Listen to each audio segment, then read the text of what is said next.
Hello, and welcome to another week of the Abuse Cartoons live stream. So, back again. So, let's see how it goes this week. Alright, so I hope everyone is doing well. And we'll just try to get through some cartoons this week.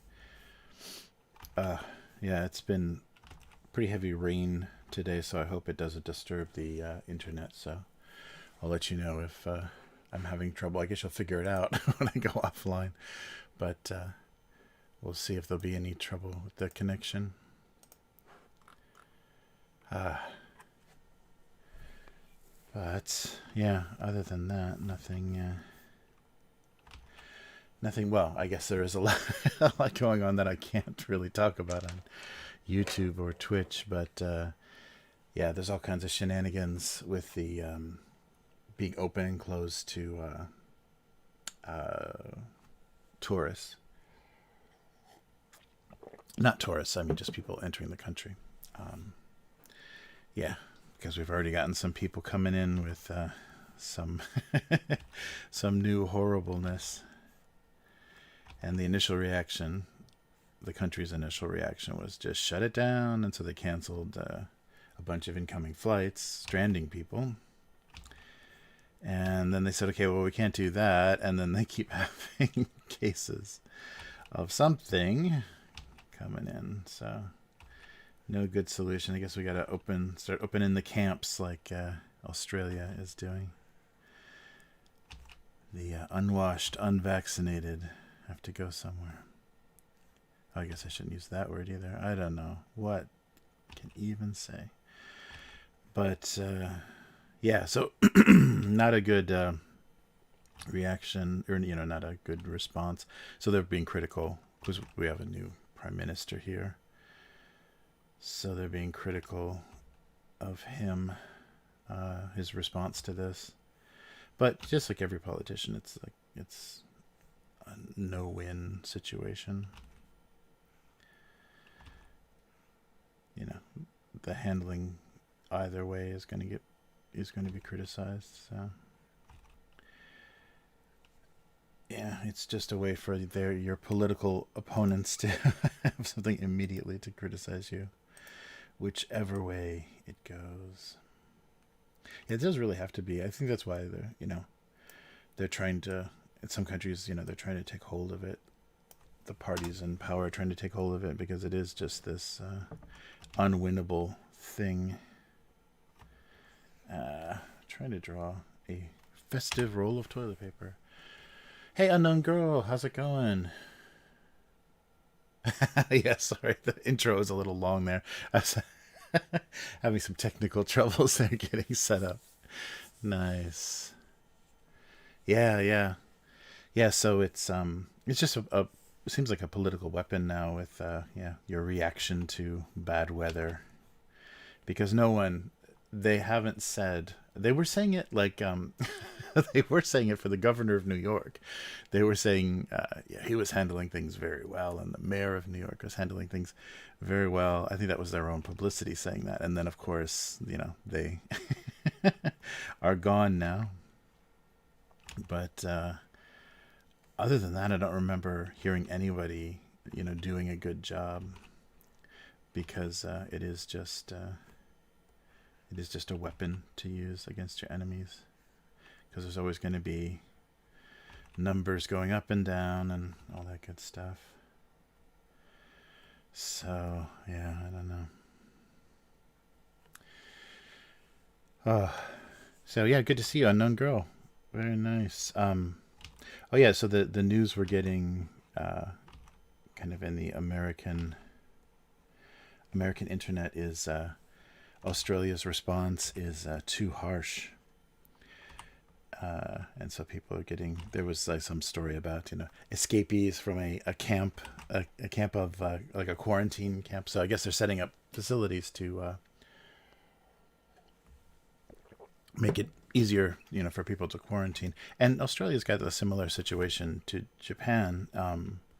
Like it being an island nation, they always have concerns like agricultural concerns and stuff, things they don't want happening in kind of a little more closed ecosystem, or they want to control it. And with this, it doesn't seem like you can. Like, there's no way to really make your ocean borders work for you, because all you're doing is delaying the inevitable. So you can shut everything down and kind of cripple your country's economy and politics and everything, because no one can come in or out. But eventually you're going to have to open back up. So there is no advantage to that, to being surrounded by water. Yeah, right. Yeah, I think that's the point. Is it's hard to make people happy and also keep them safe, because keeping them safe is going to make some people unhappy. And yeah. Oh, interesting. Yeah. So all you can do is go to the grocery store and petrol station. Oh wow, you couldn't go to the hardware store the other week because you have to have both vaccines. Yeah, that's really interesting. Because they haven't really.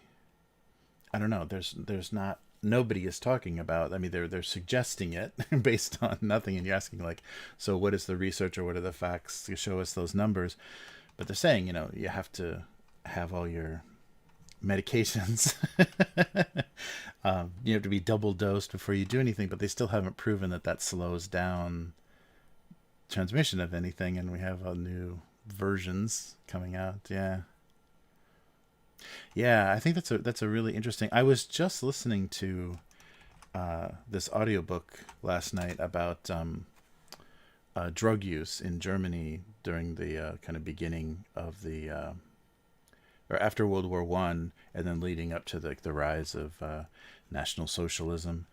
And it's really crazy because the kind of demoralization and the defeat of post World War One, Berlin especially became this like very hedonist kind of culture, and the German pharmaceutical companies, they said because of the loss of basically any colonial connections, any ways to import things from abroad, like coffee and other kind of natural, less harmful stimulants, Germany went the route of producing things synthetically.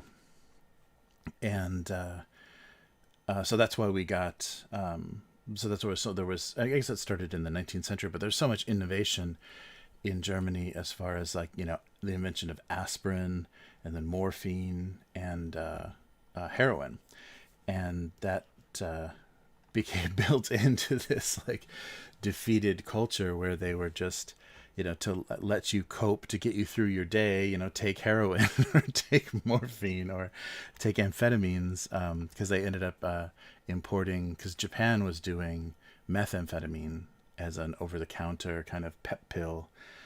And it's crazy because all this stuff was just cocaine or, opiates. It was just all, they had some reform in the 30s, but, throughout the 20s, everyone was just going crazy. Yeah, so and I guess that's what that's why the like EDM and synthetic drugs and all this stuff, like that's like a German thing, because it's been around for more than 100 years, that culture of synthesizing desirable drugs. And the interesting thing is, though, the rise of National Socialism, the image of that was, we are clean. They reformed. They had very strict drug laws, and drug addicts were considered dangerous criminals or psychotic, rehabilitatable, what's the word, unsavable, unsalvageable people that they ended up sending to camps, just like all the other undesirables that the state declared. And so the image was this clean, healthy, especially like the head I'm not saying any names or anything, the head of the National Socialists, declared no alcohol, no tobacco, no stimulants of any kind. So perfectly pure, doesn't even really need food, just a perfectly clean, pure person. When in fact, the personal physician that he used was just dosing him with, just injecting him constantly, because that doctor's like method was everything needs to be introduced to the body immediately. So it's all intravenous. So he's injecting anytime there's any sort of trouble, there's an injection to go along with it. And so they returned back to the image of was clean and pure and drug free. But in fact, the soldiers and the leadership and everybody was all dosed up on everything. So very, very crazy. I'm only just a few chapters into the book, but really interesting history. And I like how they established the setting of how innovative the German pharmaceutical companies were, and how that was used very well. So it'll be interesting by the time they get kind of to the downfall part of things, like how dosed up everybody was. But they even said that, though, the methamphetamine was still being used in World War II in Japan as well, because that's what they would give the kamikaze pilots. So the pilots that they were going to have crash into the American and British ships, they were going to dose them up. So they're basically on speed. They're feeling this like insane euphoria, and then they're like, crashing their planes for the God Emperor into the sides of enemy ships. So yeah, it was a big tool, and they don't talk about that much. Like always, like war documentaries and things, you hear about like the innovation of for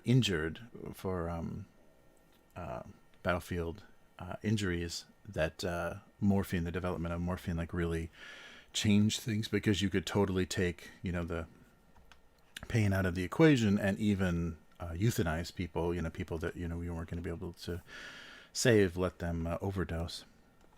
But that's the only thing we hear about. But yeah, definitely keep them away and happy. I think the big part of that is like the euphoria, so like if you are feeling this euphoria on the battlefield, then you'll do lots of crazy things.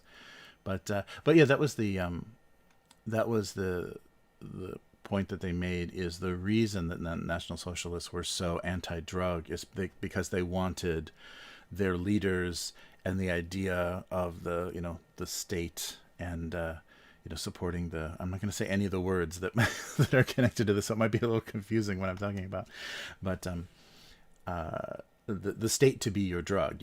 You feel euphoria from the amazing leadership and the amazing future and amazing ideas that are coming out of your country, and not anything. So they're not competing with anything synthetic. But of course, that ended up not being the case. Like a lot of things, it was just a lie, that they weren't letting the masses have things. But of course, the army and the leadership were all dosed up. But yeah, really, really interesting. So just talking about drugs, required drugs, and that's the thing that's so. I mean. Yeah, that's the difficulty is if you're looking at the bigger picture, this kind of, state mandated, you have to do this, you have to take this kind of thing, could lead some interesting ways, because, like here in Japan, you can, companies can basically take a measuring tape and put it around your waist and say, you're too fat to work here. So, hit the bricks, they can have weight requirements, health requirements, because they're paying for your health insurance. It's nationalized insurance, but they're still, the company still pays for it. And so they can consider you unemployable by your health, and discriminate against people, based on that. And so then that could also lead into then requiring you to do certain things or take certain things. I mean, could you imagine the nightmare of, if this becomes a mechanism that governments can use, the nightmare of a company that's allowed to force its female employees to be on birth control so that there's no surprise pregnancies and they have this reliable employee. It's just like and that's always the the ridiculous argument for things is, oh, imagine the, you know, the slippery slope or the full extent of all of this. But that kind of stuff is really scary, because if you think about the things that, well, you know, if we can apply this to this situation, because that is like one of the biggest issues for companies is to make their female employees as predictable as possible in their, you know, their life choices. So if the government would back that, why wouldn't they do that? They would definitely do that. You could definitely rely on corporations doing the worst possible thing, and that would be one of them. So yeah, it's really a crazy situation. I mean, but it's so funny how, like, we've given up the idea of the greater good, and I think it's just because the thinking now, because of this weird morality online and this, you know, people policing each other's life decisions and everything, there's this weird, you know, kind of black and white thinking. And a lot of people are thinking that they have the correct opinion or the right, you know, approach to things. And so there's no gray areas, and there's this, especially because now we're talking about science, that science is this infallible truth. Like, science has replaced, you know, the word of God, in especially like American culture, as like, tell us what to believe, tell us what to do. And science is not that at all. It's not truth. It's just a method. It's an approach to trying to find out, like, the, you know, a workable model of reality. And the fact that everybody is, you know, please tell us, science, how do we save us from this situation? That's not how it works, and we just have to kind of have better thinking. But yeah, and you can tell the way, especially in American media and stuff, the fact that it's gone from talking about science and scientists and scientific research to the science. Probably capital S, right? The science. So it's become that. So it's, and it goes along. I think there's always been that, American culture has always been, oh, there's a pill to fix that. Like, you know, there's always some wonder drug that will fix everything. So that mentality is being matched with our current situation. I wanted to do Christmas themed, like Christmas toilet paper and something else. I got to think of like other things that can be Christmas themed that are like not really nice or appropriate or very festive. So like, yeah, like weird. Oh, what was the other thing? Like some different kind of like weird hygiene products or something. Having Christmas packaging, meaningless Christmas packaging. But yeah, so I think it's we're in a very weird situation. And I just, after hearing like the history of the German, like, so Merck, Bayer, and there's like two more that I don't think are maybe were folded into, or I don't think they're not big international companies, like the first two, but the history of those pharmaceutical companies and like kind of what's going on with the companies now, like them trying to be able to protect so they're getting free research money from the governments, and then they're also getting protection against, any very bad effects of what they're producing,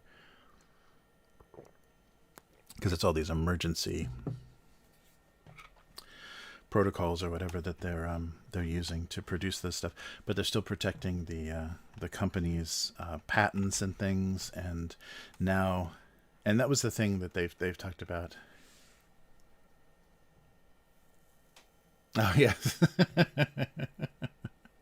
Christmas music, yes, we're at that time of year. Yeah, I was just somewhere where it was like a nightmare. Like, I don't know if it was some weird random randomized thing, but I heard like 3 different versions of the same Christmas song, like the classic, like, 40s version, and then a more updated, and then a very new, very new. I was like, what?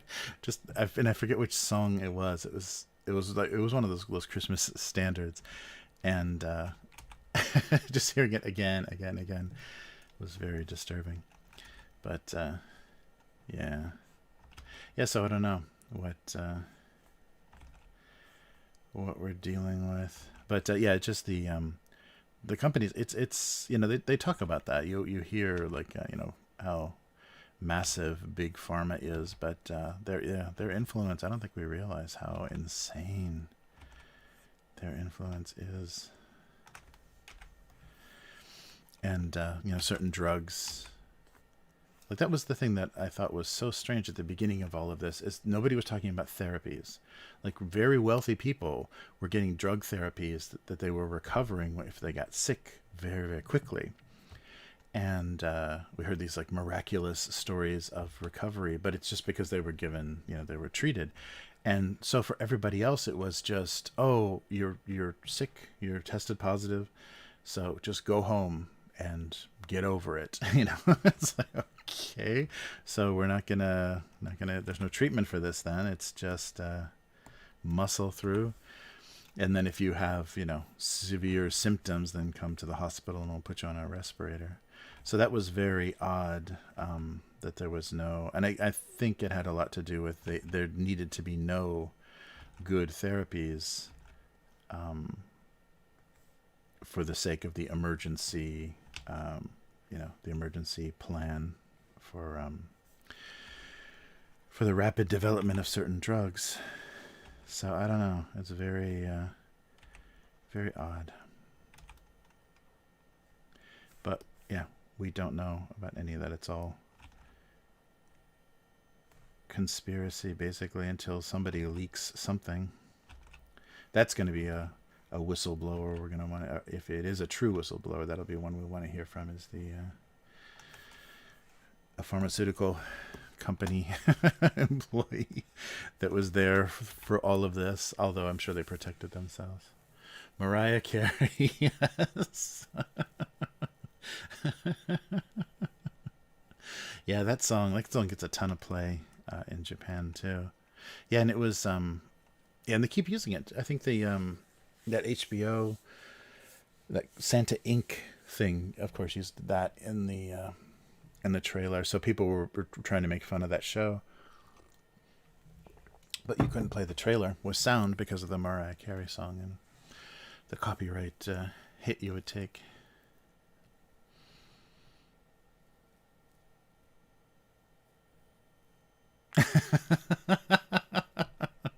Hey, Michael Scott, how's it going?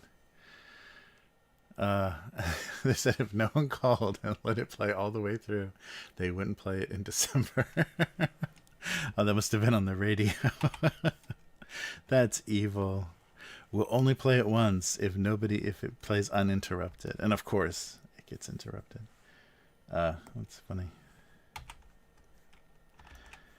Yeah, I don't know why that became. I'm sure it has to do with like the company that was promoting it or whatever. But that is such a Christmas song. I guess because it's non-secular or whatever. It doesn't really have any references, any religious references, and it's just kind of a cute love song. Maybe that's why it's so popular, because it's not going to offend anyone, which is what they're making sure they want, an inoffensive Christmas. Yeah, that might be why that song gets so much play. All right. So a box of something, I guess it could be something odd, like hair removal kit or something. A Christmas version. Trying to think of like un-Christmassy things that would have Christmas. And this, the one, it's very thick on this toilet roll. Hmm. Yeah, I think there's, because we keep getting this criticism. What's the it's baby, it's cold outside. Remember the few years ago that became like the target of like the woke or whatever. It's like this song is about rape. It's not a Christmas song. It's about rape and coercion and sexual abuse. And yeah, because they there was some one of those online things like I'm blanking on all of the names, but they did the the appropriate the cleaned up version of that song where the guy was just suggesting very gently suggesting that suggesting things instead of that more yeah, that back and forth that song has, where the guy is like trying to get her drunk and trying to get her to stay and trying to hide her keys or whatever whatever was going on in that song. But yeah, I think they just want to attack all of that stuff. Yeah, and there's a lot of Christmas standards that are very, very Jesus and very strong with their religious images. So I think anything that's just a cute love song. Yeah, and I don't think that song doesn't even like reference Santa too hard either. So yeah, maybe. Who knows? We need a completely non-denominational holiday song that everybody can enjoy. Yeah, I can't think of like recognizable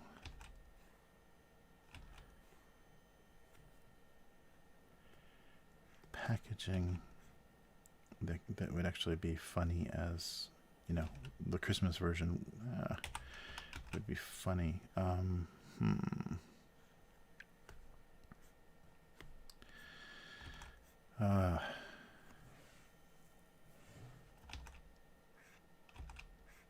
Yeah, I forget who the classic recording of that song is, but like I can't think of any of those. But kind of the woke, young kind of internet people that are always doing critical, videos critical of whatever, like BuzzFeed kind of stuff. Yeah, they did a fixed version of that song. It was really depressing. The I respect your views as an individual.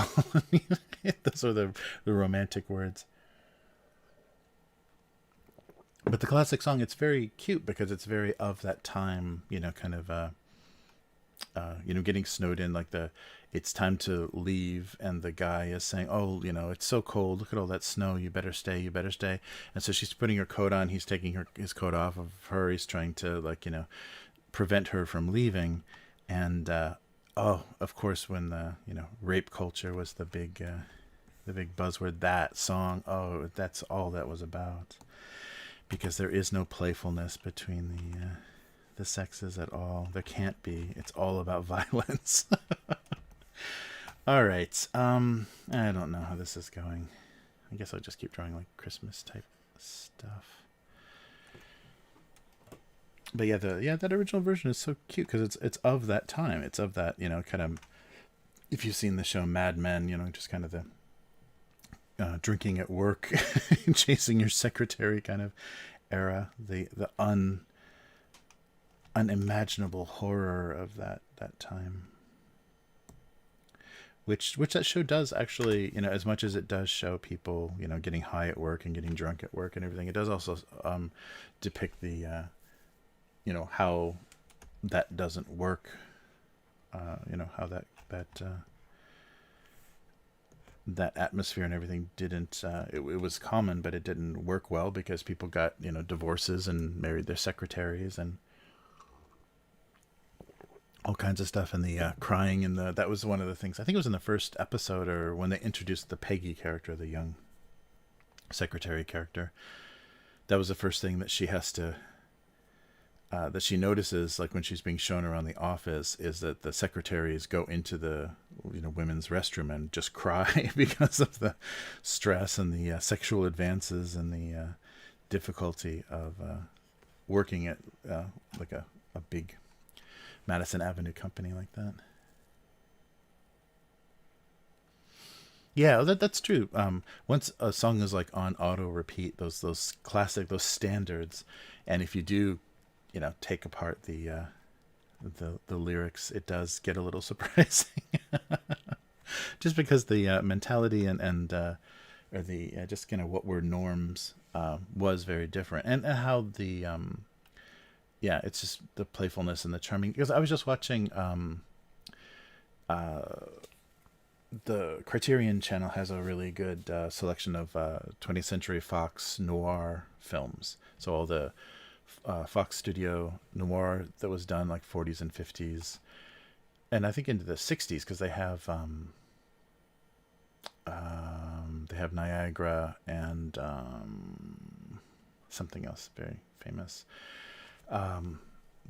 But a little bit different style about it, though. I watched the adaptation of I Wake Up Screaming, which is about it's a kind of an odd story. Like a promoter kind of makes a bet with his friends at this dinner club, or they're at a diner, makes a bet with his friends that he can turn this waitress that they all three notice into a socialite, into a popular socialite, and so it's just the story of her becoming, her kind of rising in society, becoming famous, and becoming a singer, and then she's murdered, and so the whole thing is who did it, and they kind of go after each of the characters, like all three of the guys involved in the group, the group that made the bet, and the main guy that's the promoter is the one that's accused by the police, or the biggest like person of interest, and but the interaction between the sexes, because there's a lot of implication. Like all three of these guys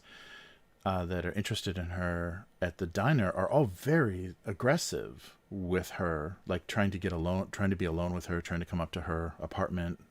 And they do it right away. All three of them, like the first night they meet her, are trying to come up to her apartment late at night. And then there's some jokes where, she has kind of, gotten all of them like on her side privately, so they all think they have some sort of special relationship with her, and she has given each of them a key to her apartment, and so that makes the criminal investigation even that much more complicated. But yeah, there's all this and because it's based on like like a pulp kind of noir novel, and so the relationship between men and women is very different. Like women are trying to get things from men. Like she basically is exposed as wanting this. Like she's so happy for this opportunity, and she's finally getting out of her horrible waitressing job and finally doing what she wanted with her life, but using men along the way to do that. And so that relationship is very different. I don't think they would ever depict anything like that in a modern film, because it's very strange. Like men are just, playing with women as a bet, like to see if she's pretty. So let's see if we can get her on the front page of the newspaper. And the women are suggesting relationships and things with men that they're just using to advance their career or advance their status. So I don't think they would do that quite so openly. In a modern film, it would be very different. So yeah, things are very different. So in those kind of standard songs, there's a lot of normal situations, what was considered normal then, that we can't quite understand the same way. Yeah, that movie is it's interesting. It's it has kind of a happy ending, so it's weird for a noir. Even though there's a murder, there's kind of a happy ending to it. So that's kind of rare. Mm. All right, so yeah, these all have to be Christmas themed things. Yeah, so maybe hair removal, bathroom cleaner, toilet paper. Yeah, we'll do something like that. I'll have to name them though, because they're not very distinctive looking packages. Something like that. Okay, we'll go with that. I like that idea of holiday versions of things that don't really need to be holiday versions.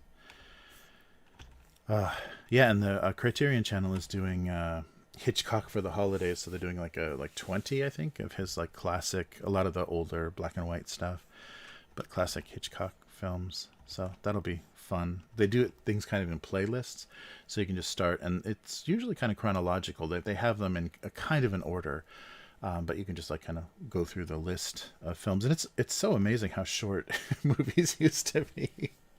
I think if you told like my grandparents' generation, yeah, someday movies will almost be 4 hours long. They'd be like, what are you talking about? Why would anybody go and watch one movie for that long? Because, the movies used to play, double features and newsreels and, shorts and cartoons and stuff.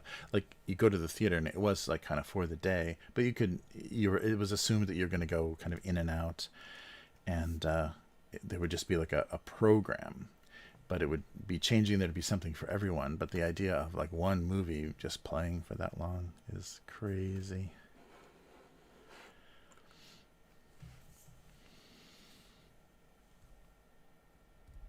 Yeah, right. Yeah, that's true. There wasn't the same ability in pop culture. Yeah, that's a good point. Unknown Girl is yeah, in the past, you could write a letter or call a TV station, and most of the time that did, like, you could cancel stuff locally. Like if it was a local TV channel or a local radio station or whatever, if they got a few complaints, because the effort of making a phone call or writing a letter, they took a lot more seriously. It's much takes much more effort than just an email. But on a national level, like if it was a big national production, it would have very minimal effect. Like it was still going to play unless there was absolute outrage. But I think with local markets, they could get stuff like songs taken off the radio and stuff removed just in a local market, because they wanted to be as responsive as possible to the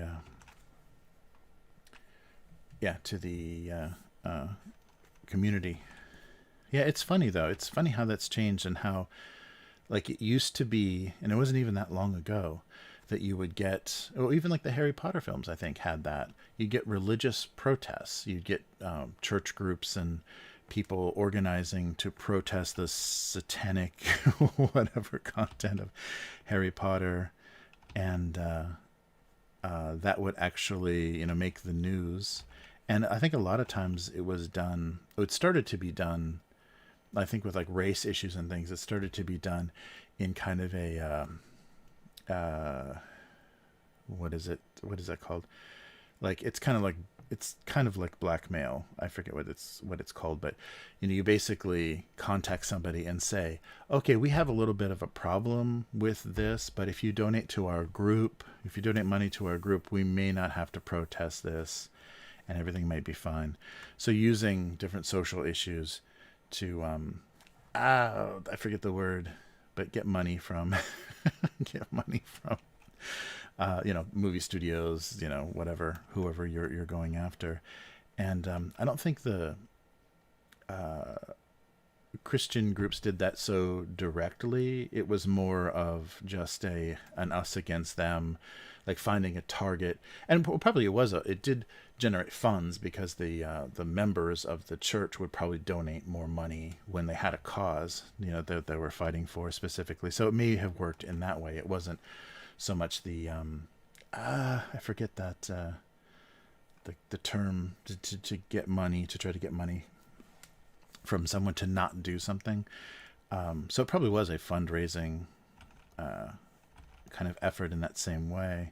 But now we have people, like, it's not based on religious beliefs or anything. It's just based on this like odd, social agenda, or this like weird what is right and kind of thing, the right side of history kind of thing. But I think in a lot of ways it's being used that same way to generate money. There are people that do it on the internet for free, but there's also people that extort. Thank you, Unknown Girl. Yes, extortion. Yeah, that's exactly what it is. Yeah, the yeah, and true, the internet makes it easier for them to organize. Yeah, that's a good point too. Is and I don't think yeah, church groups quite took. Oh, and I think what happened too is once you got some of those extreme, like the Westboro Baptists, they, I think, really blew it for religious, like Christian protests, because they went so extreme, calling protesting funerals of dead soldiers and all that horrible stuff, calling them yeah, all kinds of horrible things, because they were protesting the government. And you know, the way what they were protesting was very ugly, kind of deep and complicated, and they did it in the ugliest. That's the I can't say it. I guess I can't say that on Twitch, but yeah, they had some famous signs that they would be showing at a lot of their protests, and so it was very, very specific, like to get attention and to get fundraising, but it was really, really extreme. So I think it made those yeah, Christian related protests. I think it ruined the whole credibility of them, because they were really really extreme in the U.S. and, you know, kind of connecting everything, like those soldiers died and they're going to hell because the American government supports homosexuals, and it was this really horrible, twisted thing, and they were yeah, very, very crude about it, and they started just showing up everywhere and getting a lot of press, and I think that was basically the end of kind of legitimate church groups protesting, because no one was taken seriously after that. They were all looked at as just extreme, you know, crazies in the media. So yeah, it's very strange how that happened. But now you have it's the same thing, but on a whole different, in a whole different way. And it's just, I still, like, that was my first reaction to, like, once I got my head around, you know, like years ago when Twitter first started, once I got my head around what it was, I was like, why does anybody want that? It's like, Twitter is just a bathroom wall that everyone can write on and everyone can read. You know, it's like, and maybe this doesn't happen in women's restrooms as much, but particularly trashy men's toilets, you know, the stalls will have writing on them, and you know, questions and funny, you know, limericks and phone numbers of people to call. But sometimes there'll be like a conversation, like somebody will say something and then there'll be like this response, this reaction, and they're very much like Twitter fights, like Twitter wars. The tone of them is very similar. Yeah, oh yeah, that kind of disrespect is insane when they were protesting veterans, just because of, they were basically trying to protest the government, but to protest the government they were just targeting individual families. So I think it really hurt the credibility of yeah, Christian groups protesting, because now they were just, yeah, just an extreme crazy group. But yeah, Twitter is just like a bathroom stall that everyone's writing on, and why would that ever be a good thing? Yeah, it's so funny. But so much, you know, so much of technology, and, you know, internet technology as well, is yeah, you can do this thing, but should you? Like, just because you can, just because it's possible to do that, is that, or why do I keep drawing this little cake thing? Is that really something we should do? Because it's not like, I guess they think of it that same way, but it's not like other technological innovation where it's like, it obviously has this good purpose, and of course it can be abused and used incorrectly, but it's not wow, we did it, you know. It's not the fact that it exists, or the fact that you were able to create something like that, because it doesn't, it's so unimportant, and so, like, you know, just taking what the short message service and making it a, you know, basically a permanent bulletin board, was not any sort of achievement. It was not any sort of accomplishment that people didn't think was possible. It was something that could have always been done. So it's not for the sake of the innovation or the scientific accomplishment that it was done. It's just it's that kind of stuff is so odd. Yeah, I still the documentary that was on Netflix about the evils of social media, still so off. It was still so, but the fact that I think that the most revealing fact was all the people that they interviewed that of course left all these big companies, taking with them everything that they learned to start their own little companies that hopefully they're going to sell back to those big companies. All of them were very, very impressed with up close, street magic, like sleight of hand. All of them were big fans of that. It's like that tells you right there what you're dealing with. So, yeah, I don't know. That was incredibly revealing that was a commonality between all of those people, is they really loved, up close sleight of hand magic, and they all wanted to learn that, and they all thought that's what we're doing, but psychologically. Okay. Well, we can do an eggnog joke. Yeah.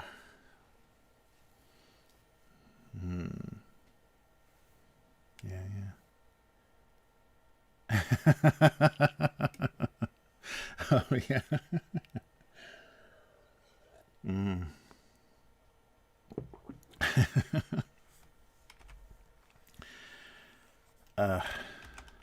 Yeah, that's very funny. All right. Yeah, maybe, I don't know. Too many eggnog jokes maybe in this cartoon. All right.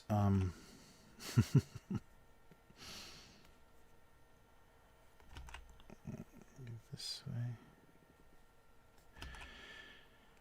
Yeah, it's a funny thing.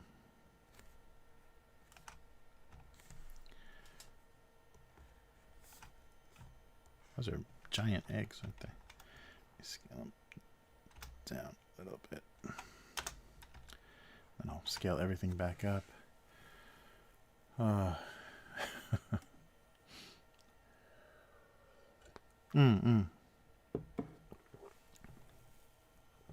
Yeah, that's true. And that oh no, that's a good point. In the men writing all of that code and everything. So the so much. I mean, yeah, you look at the founders of Google, the founders of Twitter. It's all the same guy. It's all an Indian guy, a Pakistani guy, and a white guy. It's always that same like odd combination of or Chinese guy or whatever. It's all the the computer science, the kind of guys that get computer science degrees. But yeah, there aren't women doing any of that. Yeah, that's an interesting. I mean, because they do say, like social media is very dominated by women because women have, can get the most attention and also can address, Me Too movement and everything is a social media, kind of was born because of social media. So women dominate the voice. Their voices are heard, much more. They dominate the conversations in a lot of situations, but yeah, it's yeah, that is very interesting. The and well, I think we see that how out of touch and odd a lot of that stuff is when you just look at the origin of Facebook and everything, which I think I haven't ever seen. I've just seen clips of the Social Network, the Fincher movie, David Fincher movie. I don't know if I could actually watch it, but I don't really care about that history because that kind of deifies those guys as the amazing and whatever. I don't care about that at all. But you see in the creation of the reasons that Facebook was created, like the fact that it's called Facebook, the book of the freshmen, the incoming students, to look at their to look for the pretty girls that no one has grabbed up yet. The fact that that whole thing was named after that is says a lot. I don't know. Yeah, but the that's the difficult thing. I think it's just about human biology. Is that unfortunately the thing that motivates the strongest is testosterone. I mean, like I'm saying a very sexist, maybe biologically inaccurate thing, but the thing, when they just talk about the effects on people of dosing them, if you're just giving hormones to a person to see the effect of testosterone is aggression and kind of more goal driven kind of thinking. And so unfortunately that's just this weird biological thing that we're always going to have to deal with, is the skyscrapers are always going to be built by the guys most interested in impressing.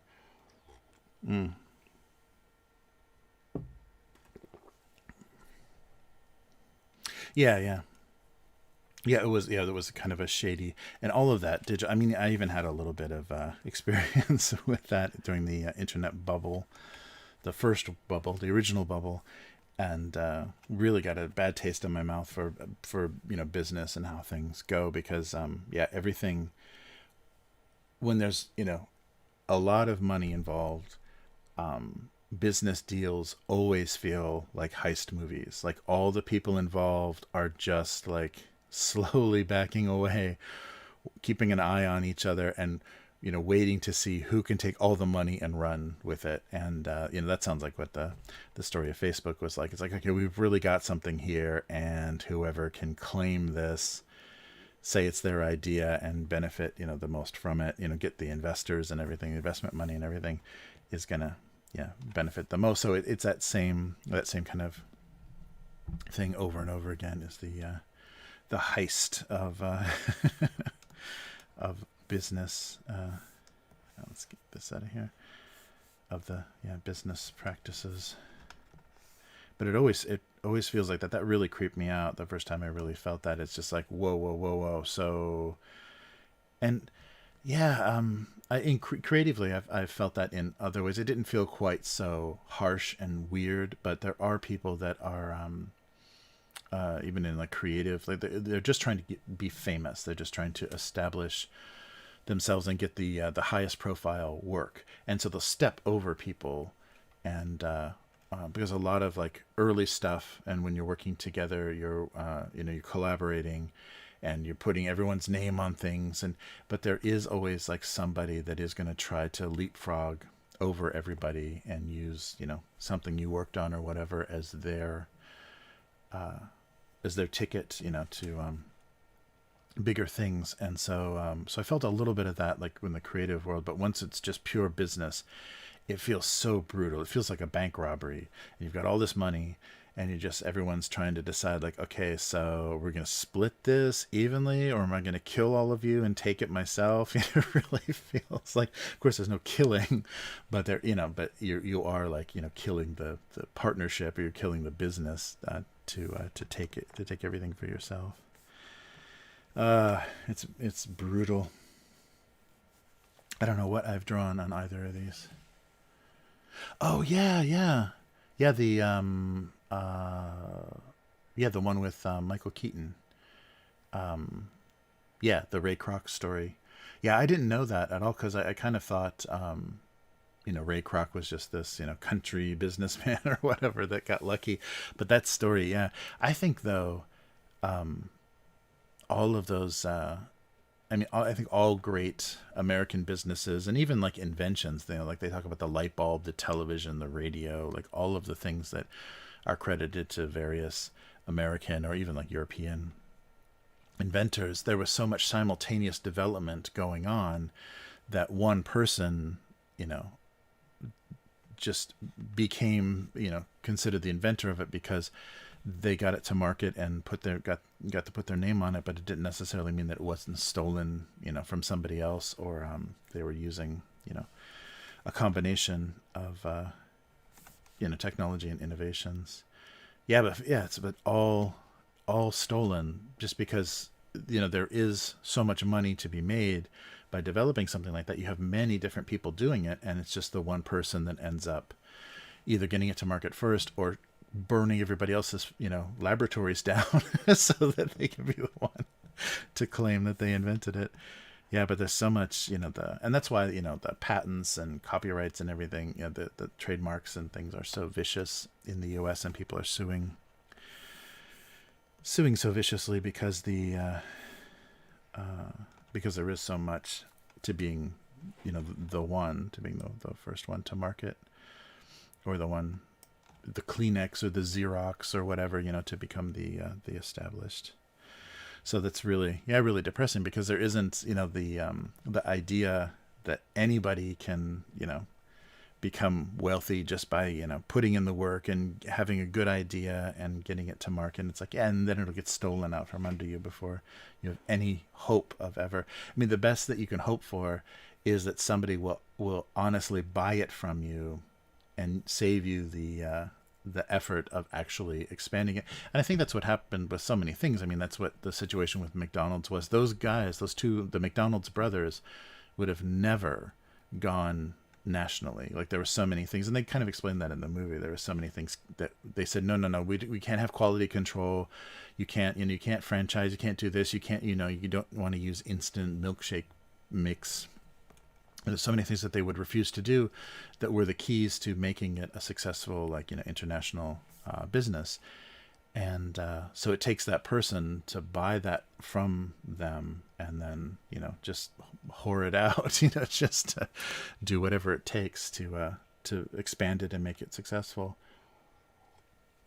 Because the same thing happened to the creator of Starbucks, Pete something, and he started after he sold Starbucks and it became the monster that it did. He started another coffee chain, Pete's Coffee, and it's a very small chain. I think only in the, you know, maybe Northwest and I think San Francisco. I think there's one in like Berkeley, but you know, the guy watched it go so insane. His like dark roast coffee from the Northwest in the US go so insane. It's like, well, I can do that again because it was my idea. And it's like, no. Your idea wasn't the reason, or wasn't the thing that made it successful. It was how they just, you know, attacked the market with it, how their aggressive expansion and the ability to get investment and to, you know, structuring their franchise, you know, how the franchises were going to work and everything. That's what made it successful. It was just based on that idea. It's still very sad. Yeah, that especially the ending of that movie is really powerful, where he's changed the origin story of McDonald's, saying that the original McDonald's was in Downey, California, where he was from, instead of in somewhere in the Midwest where the McDonald's brothers were from. And so he's talking to himself in the mirror, like telling the fake story about how the whole thing got started. And he knows it's a lie, you know, but, you know, it's now what everybody believes. And just because history is written by the winners. But also the, what was the, oh shoot, there was one more thing that was really like, oof. Yeah. Really poignant, really painful, in that story. But, but Michael Keaton did a really good job of, you know, being that character and kind of getting that across. This is a lot of stuff. I don't know if I need all of it. Yeah, right. Yeah, his like fake origin story, and that's the one that everyone's heard, everyone believes, because the original McDonald's is still. Oh, I'm off the camera here. The original McDonald's is still in Downey, California, which that's not the, you know, it was like St. Louis or something. It was somewhere in the Midwest. Nebraska, someplace. That's not where the first McDonald's was. So it's very, Yeah, it's funny. So much stuff is built on lies and theft and everything. That was the um, I had a class about kind of about Los Angeles um, in graduate school. Just talking about the kind of the history of the city, and every big city, especially I guess especially in America, because it's a very short history. It's a very new history, but every history has so much, you know, murder and conspiracy and all kinds of like crazy stuff involved. Like the reason buildings exist and the reason certain areas are developed the way that they are and stuff is so interesting because there's so much criminality involved, and it's very shocking how bloody and strange a lot of the like the most recognizable areas or famous buildings and things are in major American cities. But that was true of Los Angeles too. The history of development of the city, there's so much racism and so much violence and so much illegal or like shady politics and stuff that are involved. It's really crazy. All right, some kind of breakfast joke. Yikes. Yeah, what was the other thing in The Founder? Is that what that movie was called? I think it's something like that. Yeah, The Founder. Yeah, but I had always, because they had that little sketch in some of the older McDonald's. They have that little portrait of Ray Kroc on the little plaque there. So they're reinforcing their own myth. Their own the lie is is written in stone now at that company.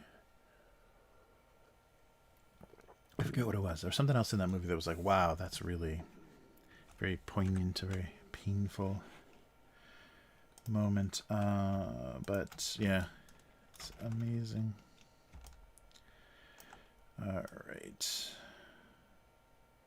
Yeah, I don't know. I don't think I need so much stuff. I don't even know what's going on breakfast wise. Oh no. Boy, what a week.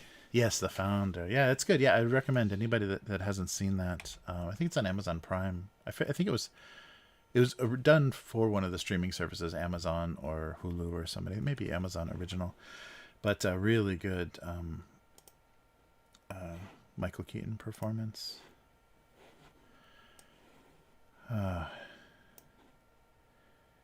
Yeah, I'm trying to think. Yeah, he's in another. He's in a series now that I haven't checked out yet, but I'm curious because he's involved. All right. The egg's a little tiny shade off white. Yeah, a little bit. Or maybe I should make them like more country. Yeah, a lot of our eggs here are that kind of farm colored egg. Yeah, like that.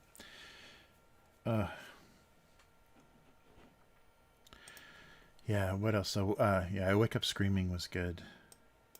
A happy ending, a noir with a happy ending, which is rare. I thought for sure everyone was going to die. Yeah. Oh, yeah. This is something. Oh, just remember. One of the original people was sick. Yeah. And then the Ray Kroc character had done something. Oh, yeah, that's right. Yeah, I think one of the brothers became ill and so they kind of got the other brothers making decisions or selling things because of that. And I think it was just because of the stress. They kind of insinuated that it was the stress of the frustrating deal, and ended up selling out to him because of that. Yeah, that was there was a history. There's a lot of good YouTube stuff about history of like early American businesses, and there was a thing about Nabisco talking about so the in America, Nabisco makes like Oreos and Ritz crackers, and it's like the big biscuit company. Nabisco is National Biscuit Company. Even though we don't call them biscuits, it's crackers and cookies. But National Biscuit Company, and the origin of that was so crazy because there in the Midwest there were smaller different companies making different kinds of crackers and biscuits and things, and they couldn't compete with the larger East Coast and West Coast companies, so they decided to kind of form a conglomerate. So I forget the names of each one of these, but I think they were very regional names, like Midwestern Biscuit Company or whatever. So these smaller companies kind of joined together, so they had the bigger purchasing power and bigger market ability to dominate markets better. They formed a conglomerate. And so then the West Coast and East Coast said, "Oh, we're going to just do the same thing, and then we'll still be bigger than you." And so they stayed very competitive. And there were two brothers that had organized this thing with a lawyer. And one of the brothers became very ill, and the other brother had this idea: we can't keep competing with these guys, so we're going to have to join up. We're going to have to merge the conglomerates into one, national conglomerate, and that's the best way to all be successful instead of remaining these separate groups that are competing against each other. And so he negotiated with the lawyer. Well, the one brother was sick, who had never agreed to this, agreed to form Nabisco, so the National Biscuit Company, out of these three different conglomerates. And the lawyer, I guess the brother was not very good. The not sick brother was not very good at business, and the lawyer actually made himself the head of Nabisco when he did the paperwork to, and so he got all of the companies to agree to do this, but the lawyer actually put himself in charge. So the brothers had very little financial benefit from this, and the scumbag lawyer ended up benefiting the most. And but that's like the weird origin. And then Nabisco, I think since then has been bought out by some other. It has like a Spanish name. I think it's like based in Latin America. Has another. It's one of these gigantic global companies, but it's the story was so depressing of how just cheated these guys were, and they were just trying to do something good for the little guy, and figured out a way to actually compete, at a bigger scale, and they got totally screwed by their lawyer.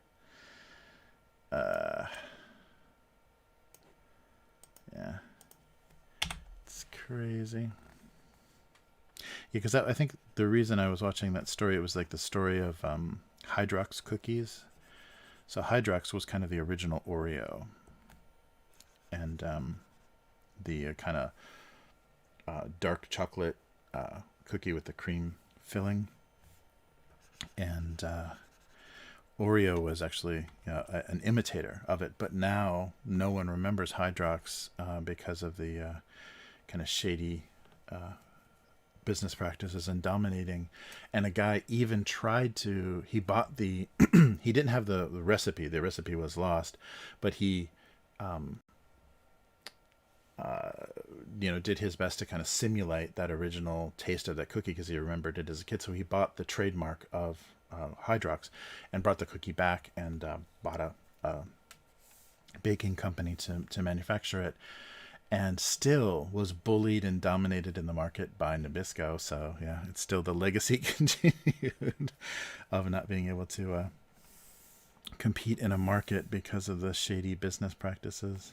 Because they would literally have merchandisers, like at stores, big stores like Walmart and things. They would have merchandisers that would come and hide the Hydrox cookies, and because they were all just some of the companies, like the bread companies and things, had representatives that would come and they would handle the display. They would handle how things looked on the shelf, so that the store, that saved the store some effort, but that also meant that the people that visited the store could sabotage their competitors and hide their products and things. So crazy.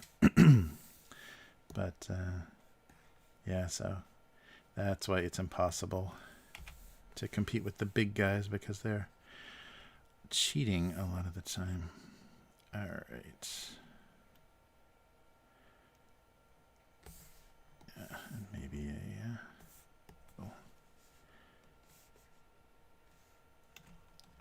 Oh yeah, maybe on this side is okay. About information.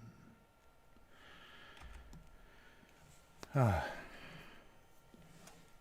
that's crazy. Oh yeah, right. Yeah, I think there was definitely a you could take advantage if you're going to do things in a modern way and be tricky with lawyers and contracts and things. There was definitely a way you could take advantage of people that were kind of just good old simple, a handshake and a promise, your word is good enough kind of thing. You could definitely take advantage of people that will do things an older, simpler way and just say, yeah, but my lawyer says that doesn't count. Yeah, that definitely feels like what the McDonald's situation was. I really like the how in The Founder they depicted the evolution of fast food and how McDonald's was the first to kind of do that. So they have a scene where Ray Kroc like goes to the McDonald's and he's looking to is kind of trying to look in the back and see what they're doing, and they just hand him hamburger and fries in a paper bag, and that was at the time incredibly new because a lot of the drive-ins and burger places, they would still give you a dish, like an actual plate, a knife and a fork, to eat your lunch or whatever with, and just like you would in a diner. So it was just like a quicker, maybe eat in your car, or a quicker version of a diner was the model that most people were working with. And to actually get something that was only wrapped in paper, that you ate out of the paper and then you just threw everything away, and you could sit anywhere with this bag of food, like they really did a good job depicting like the what is going on kind of marvel of that new style of food. And now that's totally ubiquitous. Like nobody would even be like, how do I eat this out of paper? But that was really cool. Oops, to see to see that that reaction. Be a little yellow. Put this here.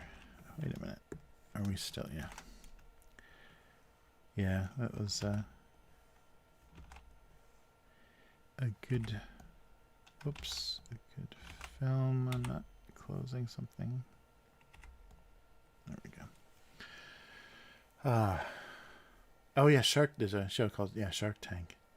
Yeah, that's right. They go on and present ideas.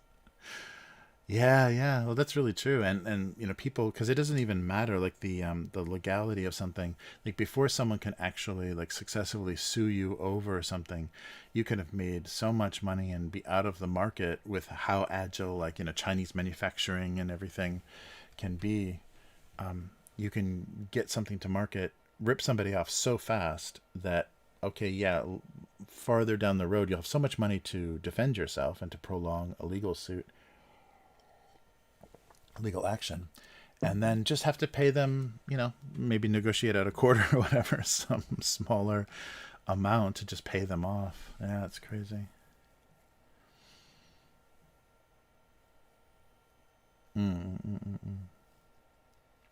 Yeah. It's a funny thing, but still, yeah, there are so many people that I'm an ideas person. It's like idea is just a tiny part of it, and it's just like I don't know. I don't even know if the best idea wins, but some people are so, and I've noticed that with like non-creative people too. They cling to their ideas like they're their children. It's like this was my idea. It's like it doesn't matter unless you are promoting it. You have the ability to get an investment for it. Like there's so many other factors that make an idea successful, that it's not just the idea. But still, there are so many people. I'm an idea person, and I come up with the ideas for. It's like, could you do something less important? This layer less. less effective. Yeah, but yeah, it's very funny, people and their ideas. Uh, all right, I have no idea what this is all about here. The writing is all, I guess, in this case.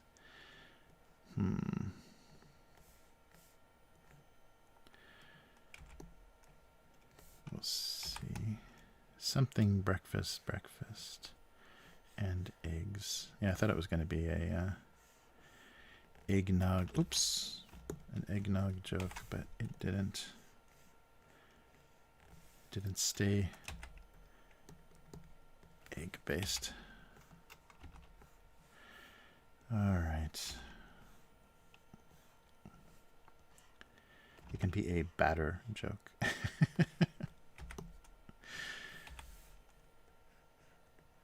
Alright. Yeah, that's funny. Oh yeah, the other thing that I was watching on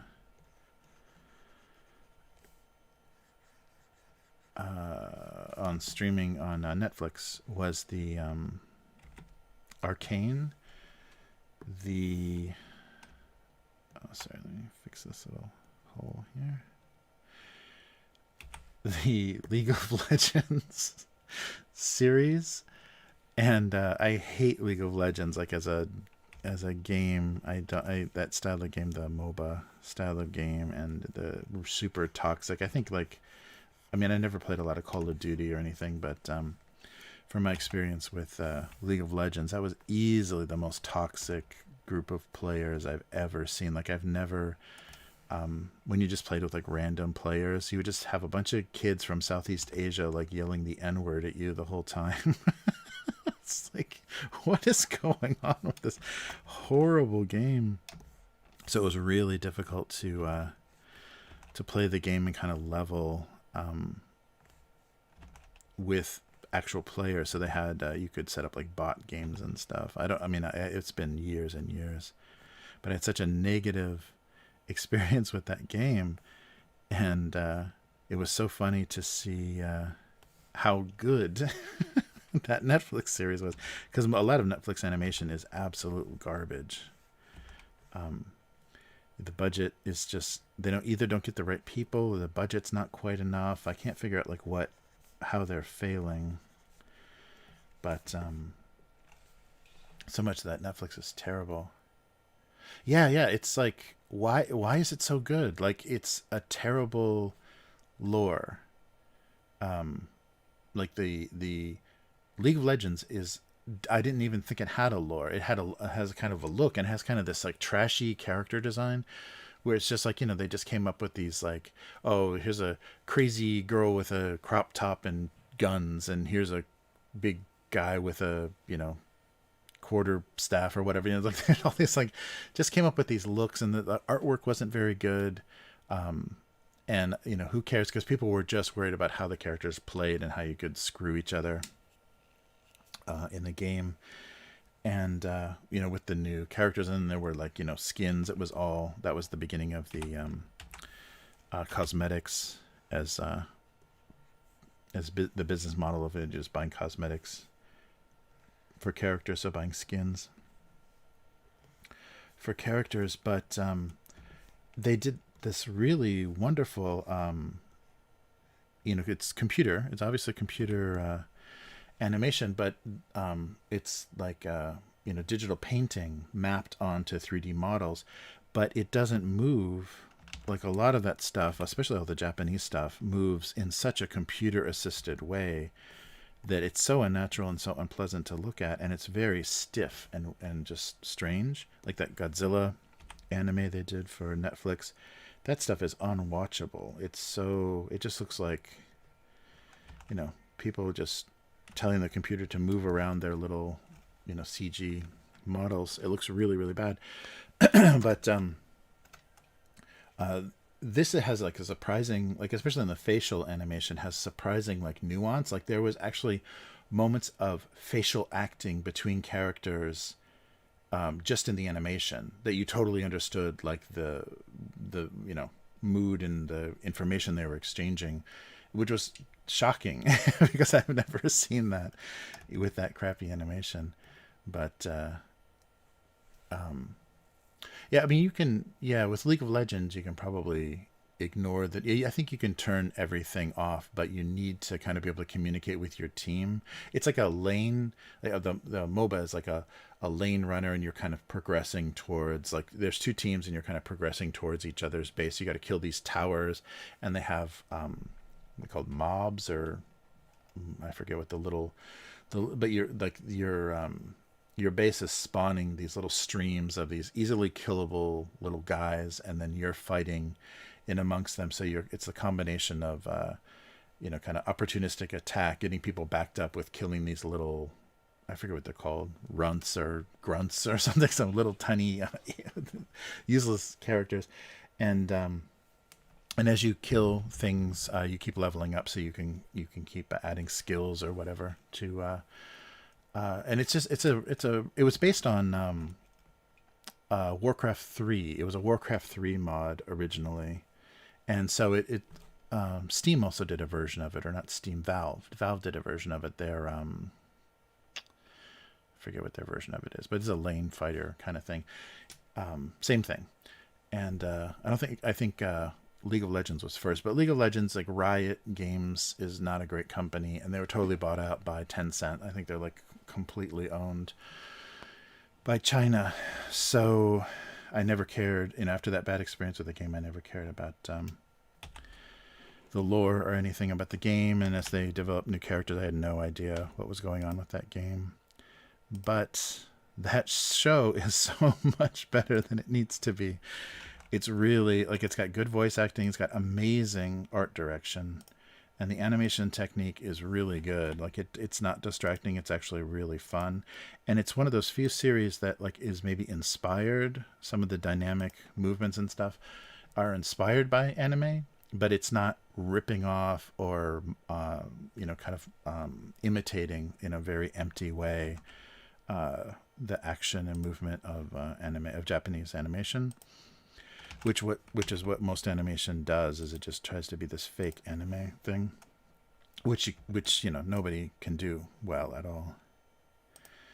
And so it doesn't do that. It actually has camera movement and things within the action scene. So a lot of the action is just amazing. Like, there was a one character like slammed a character, like lifted up a character and slammed him on the ground, and the camera did this amazing like rack shift with the momentum of the character being thrown, so that the ground, I think, like, it took the ground from being the right of the frame to, like, completely underneath, so the whole image, like, shifted, and so you felt the, like, impact of being dropped on the ground much more.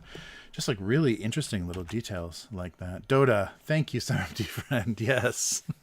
That's right. Yeah, Valve's version was Dota. What was that? Something of the ancient, or something. I can't remember what that stands for.